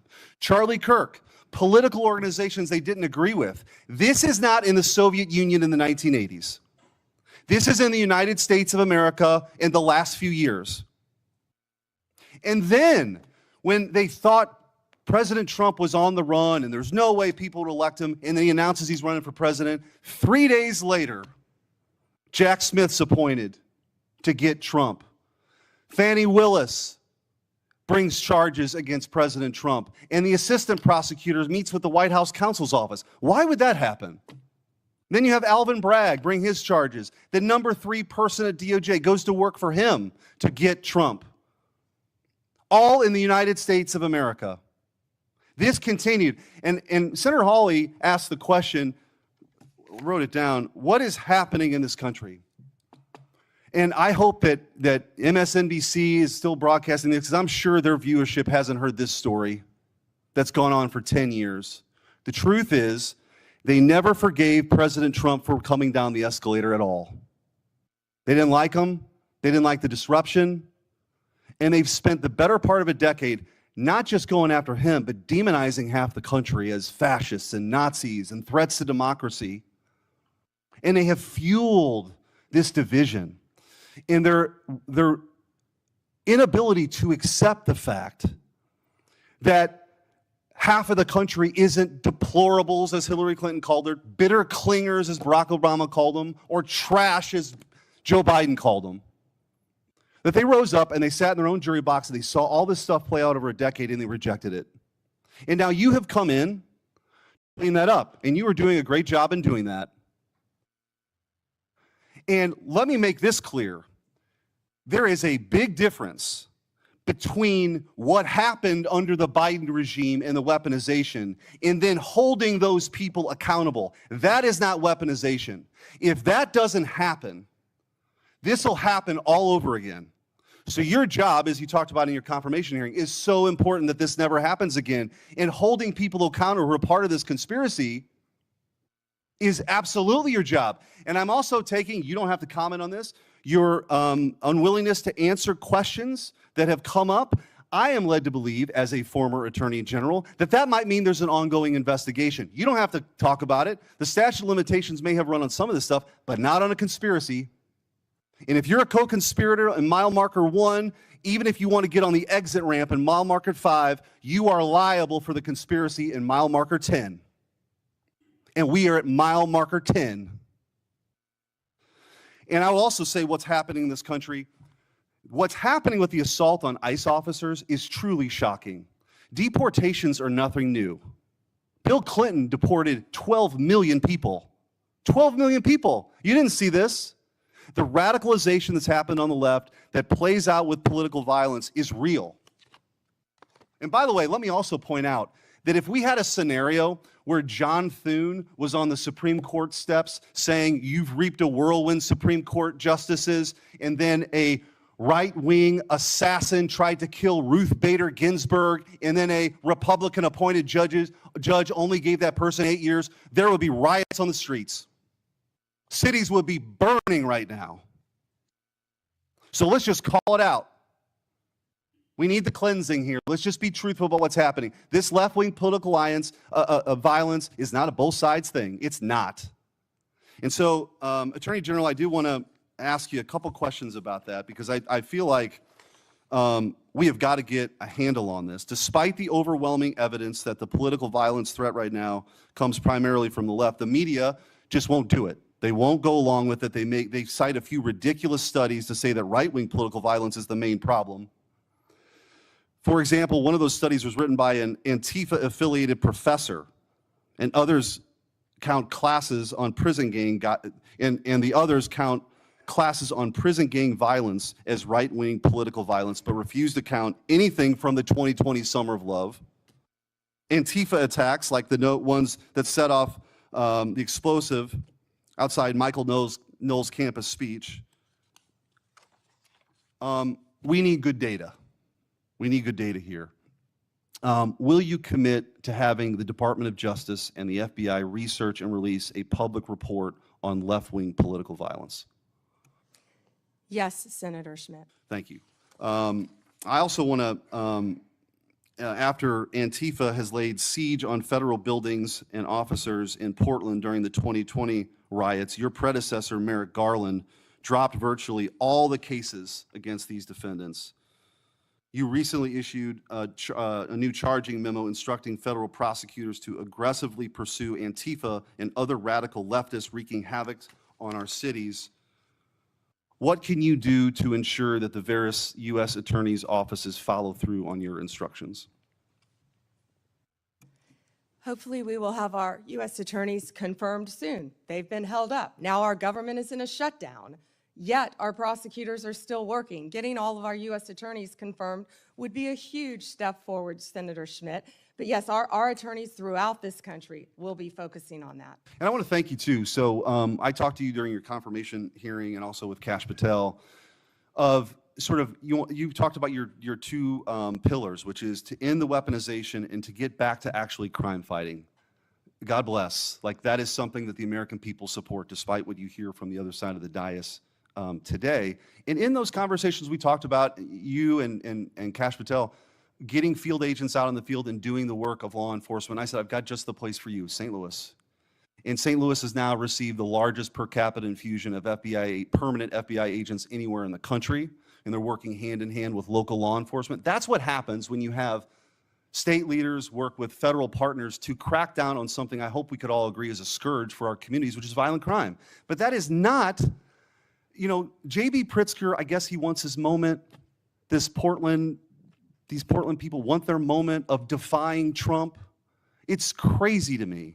We should all be unified in this effort of making sure our laws are enforced and taking on violent crime. But I will say, in closing with this, because you referenced the shutdown, it's the same motivation.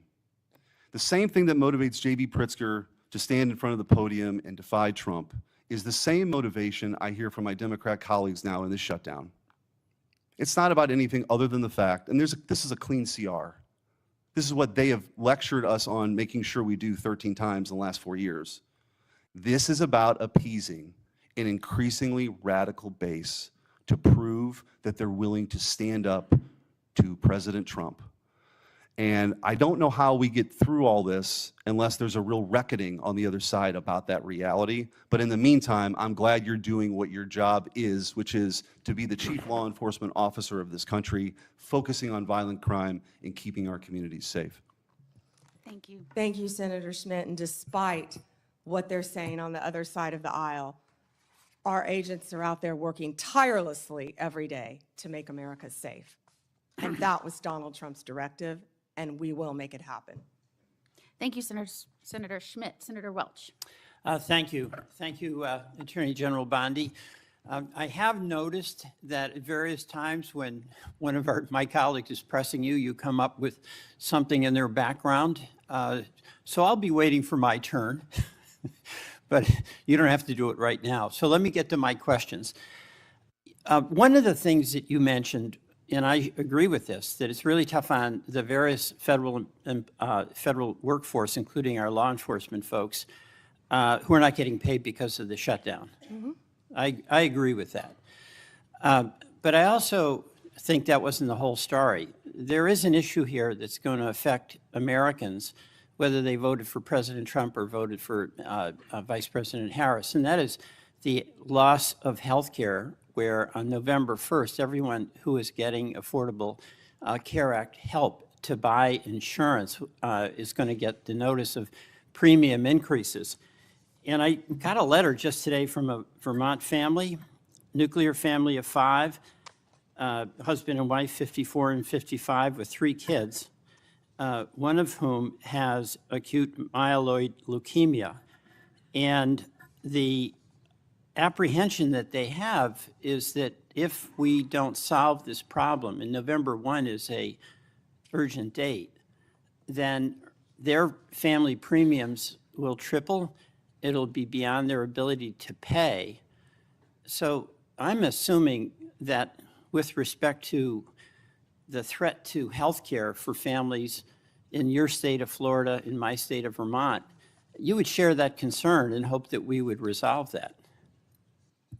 Senator Welch, I would be happy to speak with that family too, because there are many nonprofits that help with children with terminal illnesses, and I'm involved in some in Florida. So we would be happy to talk to you about that. As to health care, the government is shut down. It's my understanding, maybe you're not one of them, but because many Democrats want health care for illegal aliens, and that's what shut down the government. Let me be That's one of the clear. sticking points, and I don't know if you voted All right, well, for that or not. this actually is important to all of us. And the lament I have is that if this health care goes away, this premium support, it is really going to hurt families in red states and blue states. And in Vermont, I mean, we voted Democratic, but we have a lot of good folks who voted for President Trump, and their health care is jeopardized. And there's a November 1 deadline that is coming up. And the reason I'm saying this is that I think it's important for us to try to work out together a resolution that's going to be beneficial to people you care about in Florida and voted for President Trump, and keep people I care about in Vermont who voted in some cases for Vice President Harris and some for President Trump. So it's not just Democrats not wanting to negotiate. And in fact, we do want to negotiate. And that's why I'd encourage the president to encourage my colleagues on the Republican side to sit down with us and try to see if we can make some progress. Another topic, with the respect to voting rights, in the letter that your voting rights chief sent out, we got one in Vermont, and it's a demand to get all the information on the voting file. And in that letter, or in the announcement of that letter, the chief indicated an apprehension about the voting process being taken over by, quote, the left. Now, do you have any information with respect to Vermont about a takeover of the voting process by, quote, the left?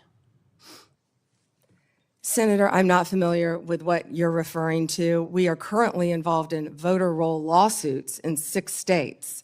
Is that what you're referring to? No, there's a letter that went out demanding that states, including Vermont, provide all the voting file information, Right. includes personal information. But when that letter was sent out, That's perfectly legal. but there was an assertion by the chief in this division that this was to deal with the fact that the voting process has been taken over by the left. So we got one of those letters in Vermont. And my question to you is, what do you mean by the left? And do you have any evidence that the so-called system has been overtaken by the left? We must have fair and free elections. No, I know that. But I'm asking for the specific basis. And we will have fair and free elections in this country. Okay, let me- Senator, I'd be happy to talk to my chief. Who was it who said that? It was your chief, which I assume you would know who that is. Here's the question here, okay? There is a point of view that is in dispute here about the fairness of elections. But you have the power as the as the Attorney General to use the authority of your office to make demands on states. And you did that with Vermont. That's within your right to do it. I'm not disputing your legal authority to do it. Is Vermont disputing turning over the information to our office? Vermont is, the Secretary of State is. And you can resolve that with her. But And we have every right to have that information, yeah, here's where Senator. I'm going. Why wouldn't they want to turn it over? You're a prosecutor with the awesome authority to make the decision that you're going to start an investigation against the state or against an individual. And I know from your experience as a county prosecutor and as the Attorney General in Florida, you took seriously that factual basis before you'd proceed, right? Senator, I take that role, I take my oath very seriously. All right, so what I'm And I asking- take fair and free elections in this No, country we very all- seriously. we all And that do. information, our office is entitled to have that information. But And we the are question involved in here- litigation on that, and I Here's the assume we'll be question involved I in have. litigation with We have- Vermont. We have a Republican governor in Vermont. We had, our former Republican governor was secretary, was the treasurer for many years, and also the secretary of state with election responsibility. What I'm asking is, do you or does your head of this voting section have any factual basis that you can point to that justifies your demand that Vermont turn over all this confidential voting rights information? Well, it would remain confidential with my office, and you just said that you have a Republican governor, so it doesn't make sense what you just said. We've asked that of every state, Senator. Right, and I'm asking about Vermont and what the factual basis is, but we can move on. You've mentioned that you can't discuss pending litigation, and I think the committee by and large accepted that answer. But I did notice that you spoke at great length about pending litigation, specifically with respect to the questions Senator Cruz asked you about the sentencing of the Kavanaugh defendant. That's pending, right? He was sentenced to 8 years. I understand that, but that's on appeal, right? We will be appealing. Right, so that makes it pending litigation. So you made an exception with respect to No. the Cruz questions. Hold on. No, But you those didn't were- answer those were any of the things- questions that you said were pending in litigation from any of my colleagues. Those were facts that came out at the sentencing hearing. You're welcome to see the transcript of the sentencing No, I hearing with all understand the that. gruesome details of what they threatened to do to Justice Kavanaugh and other I justices. condemn what that person did. That was the sentencing. But the point here is that that's pending litigation. You indicated you're going to be appealing. It's your right to do that. And you would not, you use that justification to not answer many other questions. Justification, you're an attorney, Senator. Okay. You realize that. I do want to go back to Holman. There's a tape, right, with Mr. Holman? I mean, first of all, is there a tape that has audio and video of the transfer of the $50,000? You would have to talk to Director Patel about that. No, I'm talking to you. I don't know the answer, Senator. Yeah, you do know the answer to that. Don't call me a liar. I didn't call you a liar. You just said I know the answer. I said I don't know the answer. Well, You have to talk to okay, let Director me- Patel. What I said is that Let me put it investigation was another way. closed. If you don't know, why don't you know whether there was a tape and video? Senator, I believe that was resolved prior to my confirmation as Attorney General. Do you think that it is of public interest for the people to know what happened to the $50,000 that the FBI turned over to Holman? Did you hear what I just said? That was resolved prior to my confirmation as Attorney General. That's why I said I would not know. It's not resolved. There's $50,000. Holman has it, or somebody has it. Do you have no interest in knowing where it is? You're not going to sit here and slander Tom Holman. The FBI and Deputy Director Blanche said there was nothing. I'm not slamming Tom Holman. He got the $50,000. Tom Holman is doing, how do you know that? Tom Holman is doing a great job, as our borders are, keeping your border state safe. You're a border state. Thank you, Senator Welch. We're going to. Madam President, could I have 1 minute? Not right now. At the end, On a if you wait, we'll point of talk about personal it. privilege? Not right now. There, The Senator witness- Tillis and many others have been waiting their turn. I know, so but this you is can 1 hold minute, until and the it end. relates to testimony that she gave No. about me. Senator Tillis, go ahead. Thank you, Madam Chair. General Bondi, thank you for being here. I'm going to get parochial for a bit of time. Maybe I have some time for some of the other questions, but the eastern band of the Cherokee is this island that's at the very end of western North Carolina. You got convergence of Tennessee and Georgia, South Carolina nearby. But they're an island and they sell pot, and I got no problem with that. What I have a problem with is some of their actions or activities that are, I think, concerning me that actually speak to the broader issue here about marijuana and what we ultimately do with it, with nearly 36 states having it either medical, recreational, or hybrid. But this kind of feels like, to me, the way the tobacco industry got attacked for advertising to young people. We already know, incidentally, that we got a vape problem around here, particularly among young people. And Madam Chair, if I may, I'd like to seek unanimous consent for letters from the Sheriff's Association and the Federal Law Enforcement Officers Association Foundation citing the serious problem we have here with illegal vapes in this country. Without objection. Thank you. But, you know, this worries me because it's a money-making enterprise. It kind of seems like it's preying on younger people. But then I want to talk about this handy app you can get now. Now, it's illegal in North Carolina and Tennessee and Georgia and South Carolina to buy pot, but apparently you can go order it on an app, then right over there to the boundary and get it, I assume. I assume that they're not delivering it outside of the boundary because I think that would be illegal. Would that be illegal? Senator, thank you for pointing that out. I was not familiar with that app, but we will certainly look at that. Yeah. Do you, if I get, let's say I get an illegal, let's get a vape from China. A lot of them are manufactured in China, not The subject majority. to anywhere near the sort of scrutiny that we have here in the United States. If that illegal vape let's say it's, I don't know what it's loaded with, but it gets if it's illegal in the state of North Carolina, and let's say it comes in, I'm using a hypothetical example, into the port of Wilmington, and then finds its way to New York or some other state that has legalized marijuana, is that an illegal transportation of a controlled substance? In other words, unless it teleports into a legal jurisdiction, wouldn't it have been illegally transported at some point? Based on federal law, Senator. Based on yes. federal law, okay. Now, do you, are you familiar with the science of teleportation? No, Senator. I don't think it's been perfected yet. And so it requires a physical movement from one place to the other. I've asked a number of people when they've come before this committee, and hopefully I can get your attention on this too, General Bondi.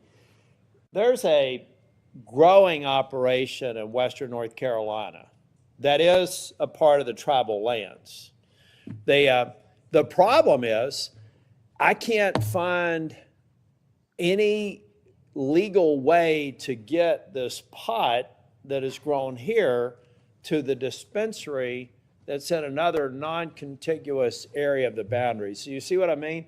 I'm just trying to figure out how the eastern band of the Cherokee are legally transporting what they're growing at scale here to what they're advertising in Charlotte on the billboards as one of the country's largest dispensaries, and apparently also offering to let you buy it online. So can I get your commitment within the DOJ, not you personally, but that can I just get a definitive answer that there's no there, that they are legally transporting it, or that we do have something here that doesn't seem to comport with federal law? Yeah, Senator, I will absolutely have my team look at that issue, and I'm not familiar with that establishment. Yeah, well, it's, you know, like I said, it's an island. I really think the federal government needs to step up. We need to get rid of this neither fish nor fowl sort of status that marijuana has in this country now. I think the people have spoken, many red states, even your home state, my home state, has, I think, probably many states, I should say, not just the state of Florida, are trending towards legalizing it. We've got to get it solved at the federal level. We've got to capture revenue. That revenue needs to go back to federal law enforcement, and we need to have a lot more focus on what I think are unsafe and inconsistent practices across the state. So if I could get that, I would appreciate it. I am General Bondi. I'm kind of a boring management consultant, nerd that believes in best practices as a way to to kind of move forward and create consistent outcomes.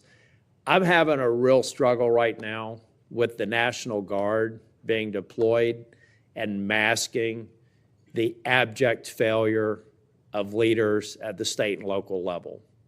So give me some sense of if the deployment of the National Guard to Chicago or Portland is necessary to kind of create a shock to the system, do you believe that that's a best practice or just a necessary evil until we regen the extraordinary work I've seen on joint task forces every day in North Carolina with absolute cooperation between state, federal, and local officials? Is that the best practice that we should get to, or is this deployment of the National Guard a part of an emerging best practice that I just don't get yet? Senator Tillis, seeing what's happening in Chicago, they need the National Guard. Our ICE members need the National Guard to protect the national buildings. Oh, 100%. I'm talking about That's when why it wades they're into being local law deployed. enforcement. See, Well- I felt like deployment in D.C. made sense because of the hybrid nature of D.C. What I'm saying is outside of that defending federal buildings and federal law enforcement, addressing, I think you mentioned over 500 murders in Chicago, it would just seem to me that all those 571. bums should be thrown out in an election. And are we masking an underlying problem that will come back the minute we leave? That's what I'm talking about. Not the protection of federal buildings and federal law enforcement officers, but almost the sense of they become an arm of local law enforcement. I don't consider that a best practice. It doesn't sound like you do either. Well, I don't believe our National Guard want to be doing that, but they're going to be where they have to be to keep Americans safe. In Memphis right now, the highest violent crime rate in the country. I was on the ground with Secretary Hegseth there, and our Guard was there, and they were thrilled. They're ready to help, and we used all Tennessee Guard there. Secretary Hegseth used all Tennessee Guard. They're working hand in hand with the Memphis Police Department, who I believe were very happy to have them there, helping them to keep Memphis safe. Can I go back to the vaping again that you brought up, please, Senator? So I went to Chicago, actually, with Secretary Kennedy, and it was just outside of Chicago in a suburb, and we were there talking about the illegal vapes and what parents need to know. This is a bipartisan issue. What people need to know, these illegal vapes, they're all over this country. You can buy them in convenience stores. You can buy them in grocery stores. One vape is the equivalent of, I believe, 20 cigarettes. The flavored ones are illegal, and they're targeting children, what you said earlier. Some of these vapes, and I had never seen this until we were there, even have video games attached to them. That's not targeting an adult. It's targeting a child. And they're also, the majority, are coming in from China, which is illegal, and they're lacing them with THC. Now, right now, I can't say that I have seen deaths with fentanyl laced, but we want to get on the front end of this because that's what's next. We have to. If we don't control this in every single one of our states, that's what's next. And for the first time, we're getting on the front end of a very serious problem around our country. And Senator Moody, you fought this as well. So thank you for letting me address that, Senator Tillis. And parents need to know that. We do. We need to focus on it. And all I'm saying from a political standpoint is that if we're only, let's get President Trump is termed out. He'll only be able to serve out his second term. And I believe the president is absolutely focused on making these dangerous cities safer. I reject any notion that Charlotte's on that list, by the way. So whether you're a Democrat or Republican, bring it on. But I see 3.5 years from now, if we don't address the systemic problems, that what we've basically done is given a governor and mayor and city councilman a pass on failing to protect their people. I was formerly Speaker of the House in North Carolina. If I thought I had to have the president deploy troops to keep North Carolina safe, I would have considered myself a failure as a state leader. And so I just hope we strike the balance so that we're not fixing a problem temporarily, only to come back maybe even worse than the problem we're fixing the moment this president who's committed to local safety leaves. And that's something that we have to talk about. So we're leaving something behind. And I'm going to yield back. Thank you. Thank you, Senator Tillis. Senator Schiff. Thank you, Madam Chair. Attorney General Bondi, at your confirmation hearing in January, made a clear commitment you would not politicize your position. We are here today at your first oversight hearing 9 months into your tenure, at a time when hundreds of career prosecutors have quit because they were required to take unethical actions at odds with that promise, or feared that they would have to take such actions if they remained on the job. When over 1,000 former federal prosecutors have sounded the alarm about the unprecedented degree to which the powers of DOJ are being abused to go after the president's enemies. I approach this hearing with a heavy heart. As a former federal prosecutor myself, I served in a department that, whether it was under a Democratic or Republican president, would never use the office to go after the president's enemies or to hide the corruption of his friends. But today, the Justice Department has been used to cover up the possible corruption of the mayor of New York, or of a high-level administration official taking $50,000 reportedly in cash in a bag, or a child sex predator who befriended the president and some of his cabinet members. And instead of preventing partisan weaponization, your department has engaged in a brazenly political prosecution at the president's explicit direction. The department has become President Trump's personal sword and shield to go after his ever-growing list of political enemies and to protect himself, his allies, and associates.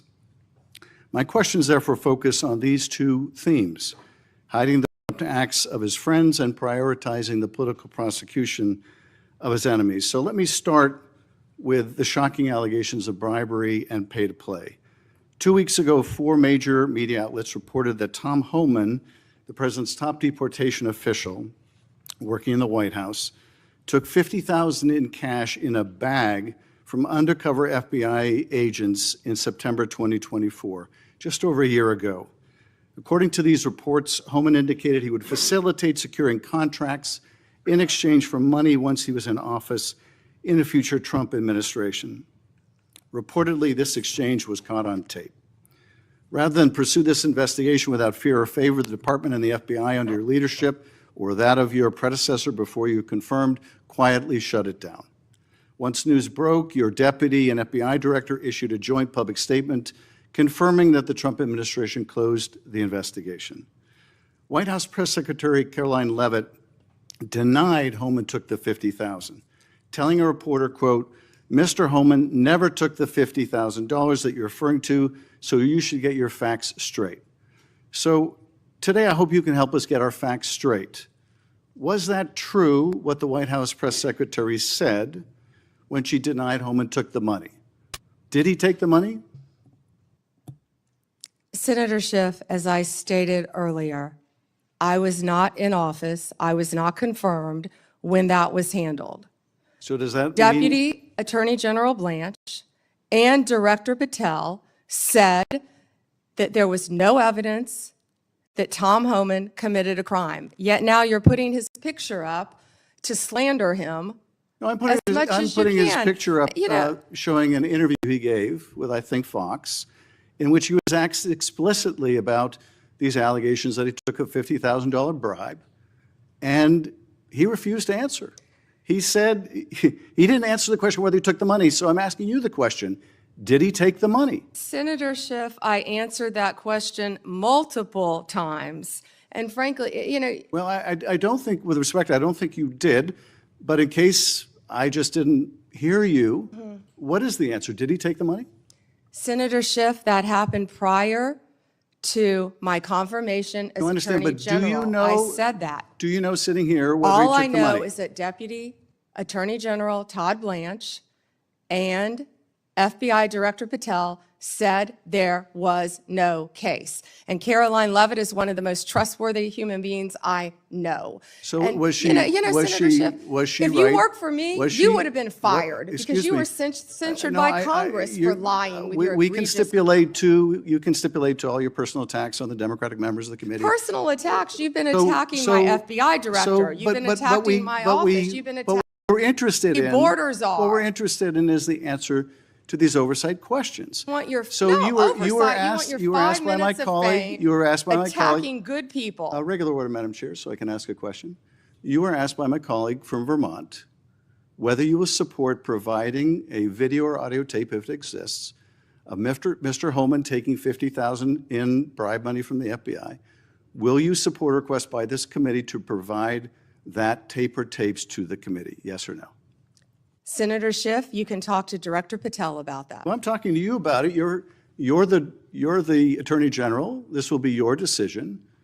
Will you You support? don't have to tell me what is my decision and Well, what is then- not my then- decision. then- I and said you- and you you can don't talk have to to- Director you Patel. don't have to try to- You think you you've got don't a have gotcha to- with Tom Holman, our Excuse me, border czar, excuse me, you who's don't- been out there excuse me. fighting for our country Madam since Chair, Donald Trump took office. I'm trying to ask a question. Regular order, please.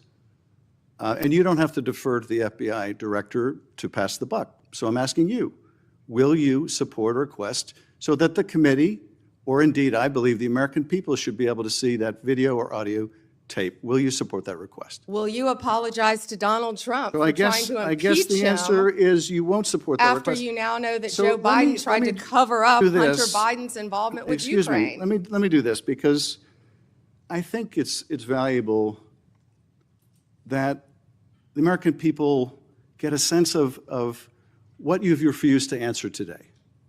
So these are just some of the questions you refused to answer, or have answered with personal attacks on members of this committee. You were asked whether you consulted with career ethics lawyers, as you promised you would do during your nomination hearing, when you approved the president receiving a $400 million gift from the Qataris. You refused to answer that question. You were asked who or what role you may have played, or who played the role in asking that Trump's name be flagged in any of the Epstein documents gathered by the FBI. You refused to answer that question. You were asked whether Holman kept the $50,000 bribe money. You refused to answer that question. You were asked whether Holman paid taxes on the $50,000 bribe money. You refused to answer that question. You were asked, did career prosecutors find insufficient evidence to charge James Comey? You refused to answer that question. You were asked, how are military strikes on these boats in the Caribbean legal? And you refused to even answer that question. Do you have a law degree, Senator Schiff? Excuse me. You were asked, did you discuss indicting James Comey with the president? You refused to answer that question. You were asked, did you approve the firing of antitrust lawyers who disagreed with the Hewlett-Packard merger? You refused to answer that question. You were asked whether you support a restoration fund for violent insurrections to attack the Capitol on January 6th. You refused to answer that question. You were asked whether you were firing career professionals, career prosecutors, just because they worked on January 6th investigations. You refused to answer that question. You were asked by my California colleague whether you believe government officials, like immigration officials, have to abide by court orders. You wouldn't even answer that question. This is supposed to be an oversight hearing. Oversight? Excuse me, you can attack me after my time is over. You've attacked all of us, including President Trump, for your entire career. You can attack me later, and I know you've got plenty of canned attacks. We've heard them all day today.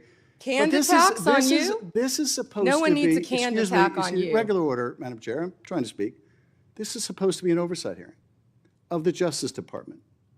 And it comes in the wake of an indictment called for by the president of one of his enemies.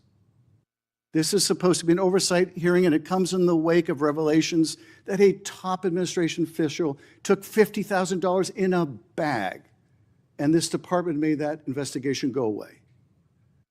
This is supposed to be an oversight hearing when dozens of prosecutors have been fired simply because they worked on cases investigating the former president.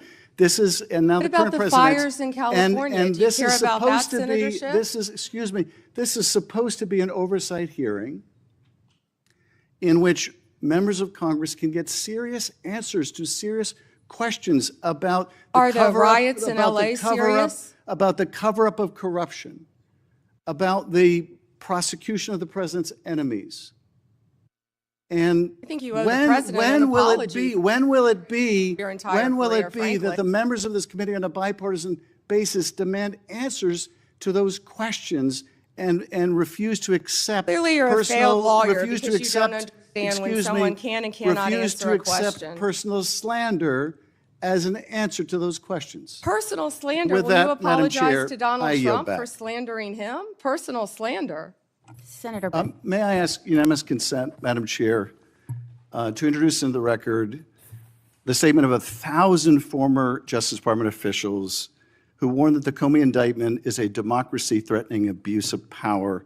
May I also request unanimous consent for the introduction to the record of 282 former career officials at the Justice Department raising an alarm who were voluntarily or involuntarily forced to leave the department because of improper actions taken by the Department of Justice. May I introduce with unanimous consent the Justice Department manual that talks about when initiating and declining charges are subject to impermissible considerations.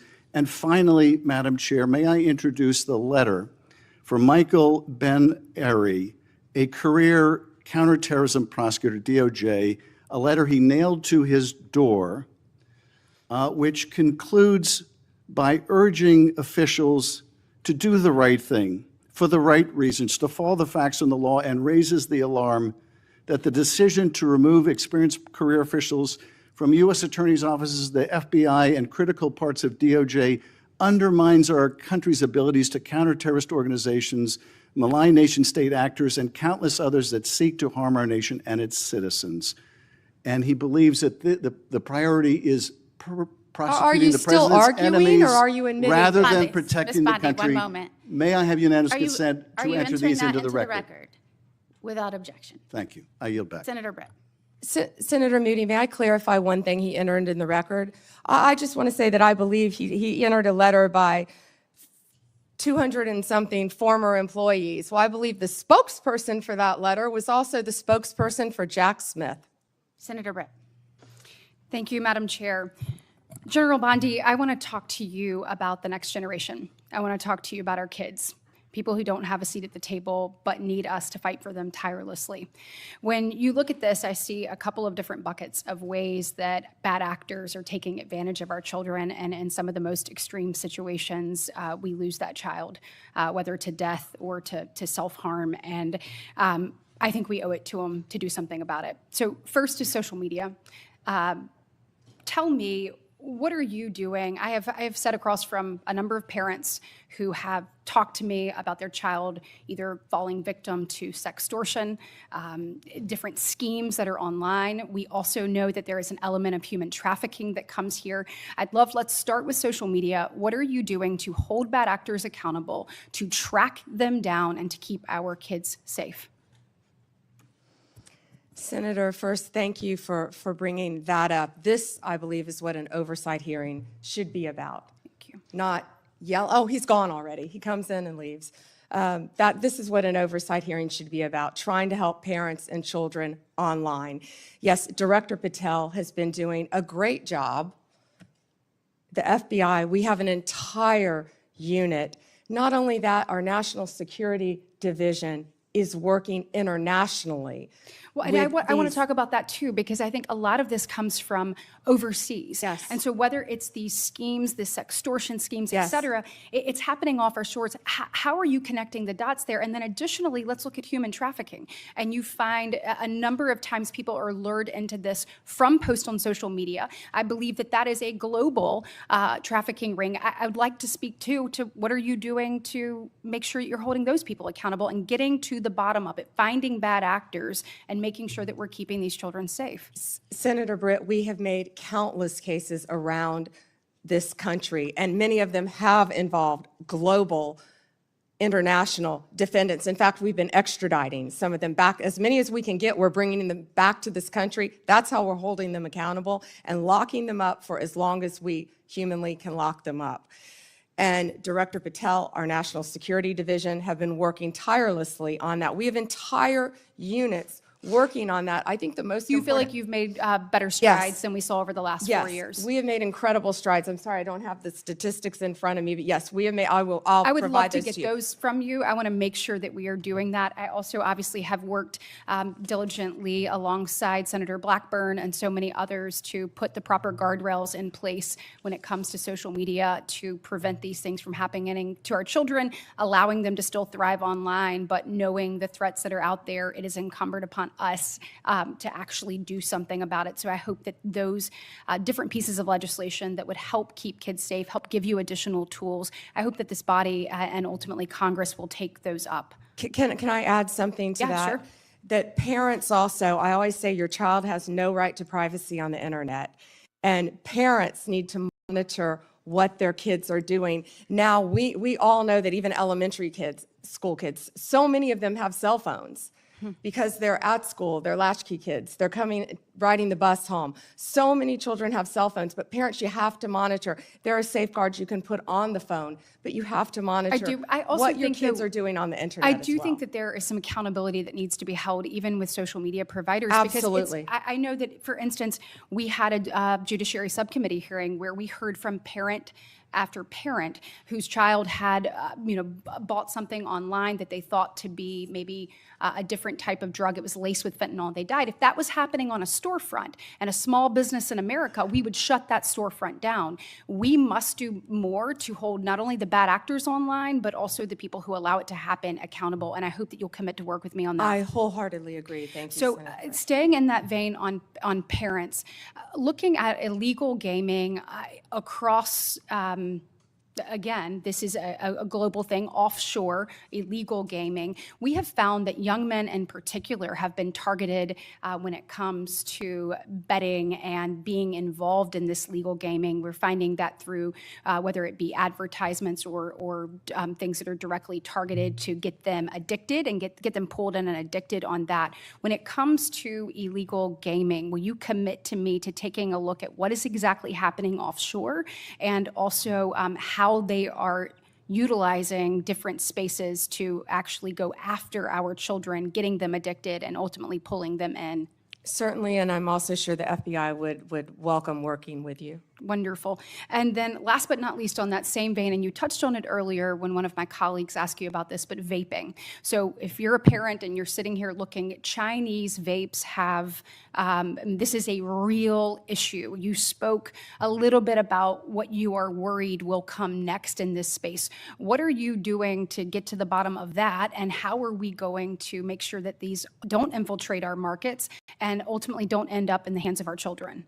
What we've been doing is we have been going around this country and we have been raiding these vape shops that are carrying these illegal drugs and shutting them down. And that's what Senator Kennedy and I were in Illinois doing. We were announcing that arrest. It was a massive arrest of illegal vapes from China, mainly coming in through China, laced with THC. Back to the, I was just saying, back to the child predators.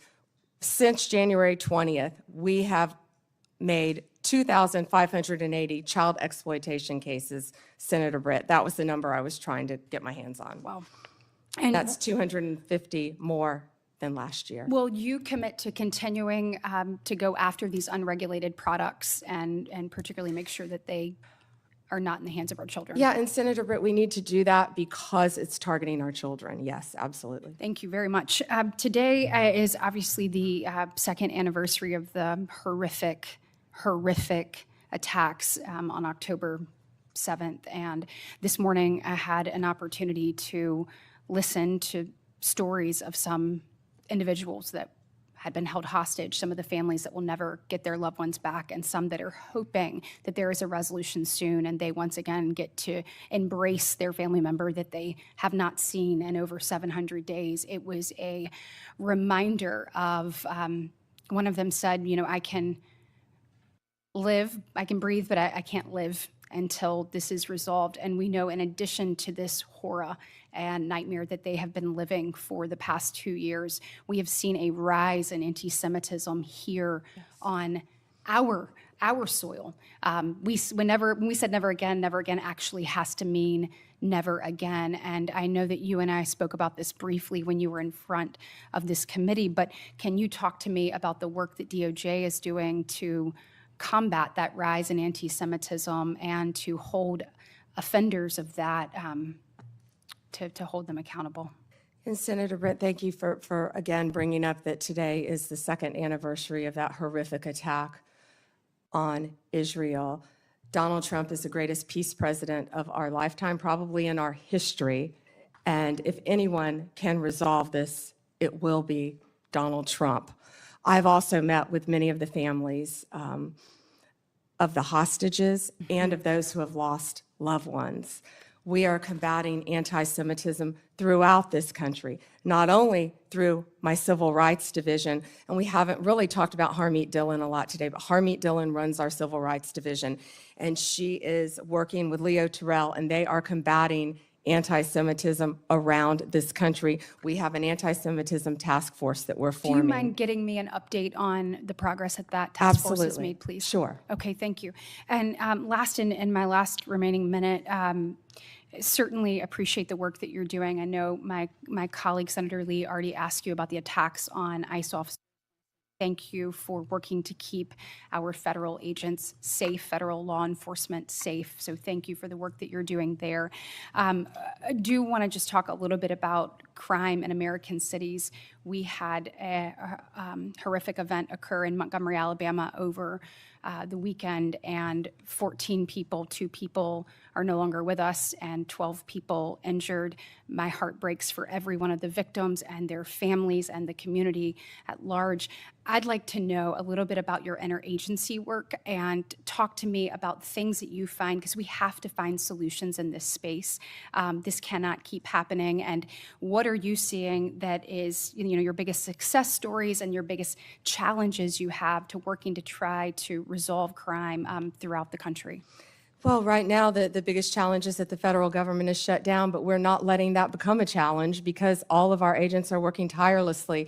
And I get almost real-time updates from my agencies, Rob Sakata, who's the Deputy Director of ATF, Kash, Patel, and Dan Bongino at FBI, Terry Cole, at DEA, Gadi Serralta with our U.S. Marshals, and all of our great team of lawyers. And we are working nonstop to combat crime. That's Donald Trump's only directive to me, is to make America safe again. And that's what we're going to do in this country, Senator Britt. Well, thank you for your commitment and any best practices you have or ways that you have found to tackle challenges that are effective. Please let us know. We certainly want to see every community across our state and our country safe, and we appreciate yours and President Trump's commitment to doing that. Thank you, Senator. Thank you, Senator Britt. And I will just say thank you to our witness, who has been sitting here for now for 4.5 hours without a break. I think maybe a little bit under the weather. And you have outlasted pretty much everyone here but Senator Britt and myself. So thank you for being here today. I'm in good company. Well, certainly coming in behind someone as strong and as passionate and as committed to doing the right thing and to justice. When you served as Attorney General in Florida, that was certainly a high bar that you set, and I was honored to come in after you as the Attorney General. You've touched on so many of the issues that you fought for in Florida that you are still fighting for now here in Washington, and whether that is protecting our children, protecting our law enforcement officers, protecting the rule of law.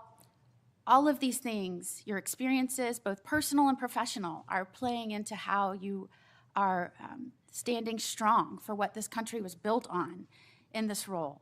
And I, for one, am proud not only to be here as a United States Senator, the most junior member of this committee, but to be here and working in Washington right now with the honor of serving as a senator and watching this administration, and certainly you, bring this country back to its bearing, that we are a nation that is a government for the people, with the consent of the governed. And if we are going to protect life, liberty, and their opportunity to pursue happiness, we have to guarantee safety. It has to be a mission. And that starts in our communities and our states. And I think what people are missing is the federal government has a set of laws that it is working within federal jurisdiction, that it is incumbent upon them to execute and enforce within the states.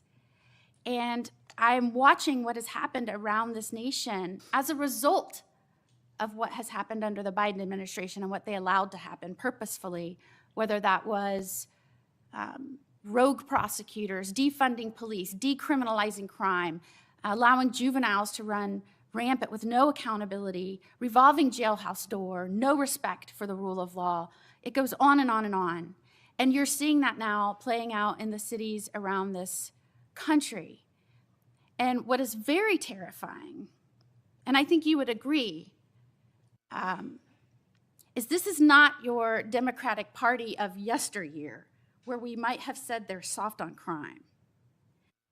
This is now a Democratic Party who is offering support for and encouraging obstructionist behavior, threats of violence against law enforcement. And as the wife of a law enforcement officer, as someone who's committed my own life as a federal prosecutor, attorney general, now as a U.S. senator, Judge. it is and a judge, thank you. I think I had to demonstrate that a little bit earlier.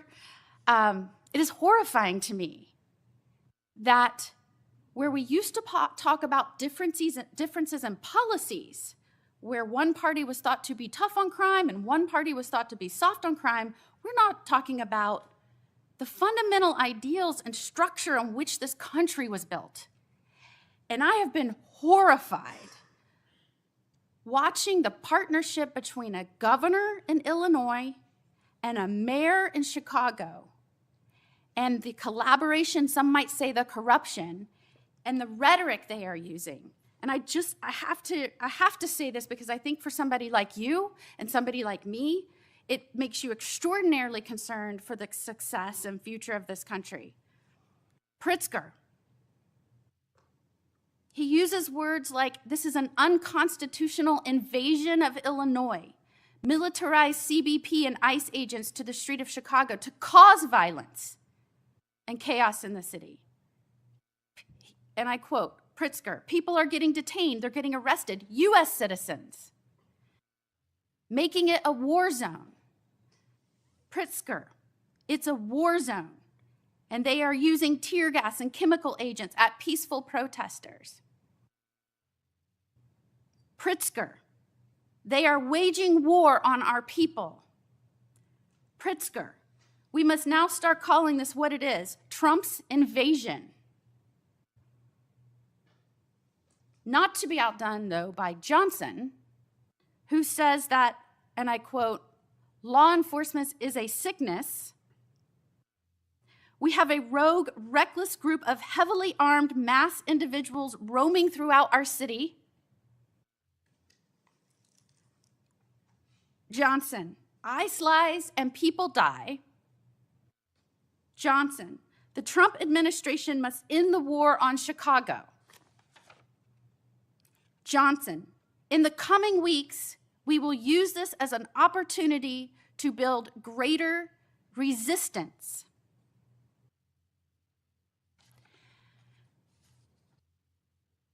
I am wondering if Pritzker and Johnson understand that there are federal laws that criminalize inciting violence against law enforcement and federal agents.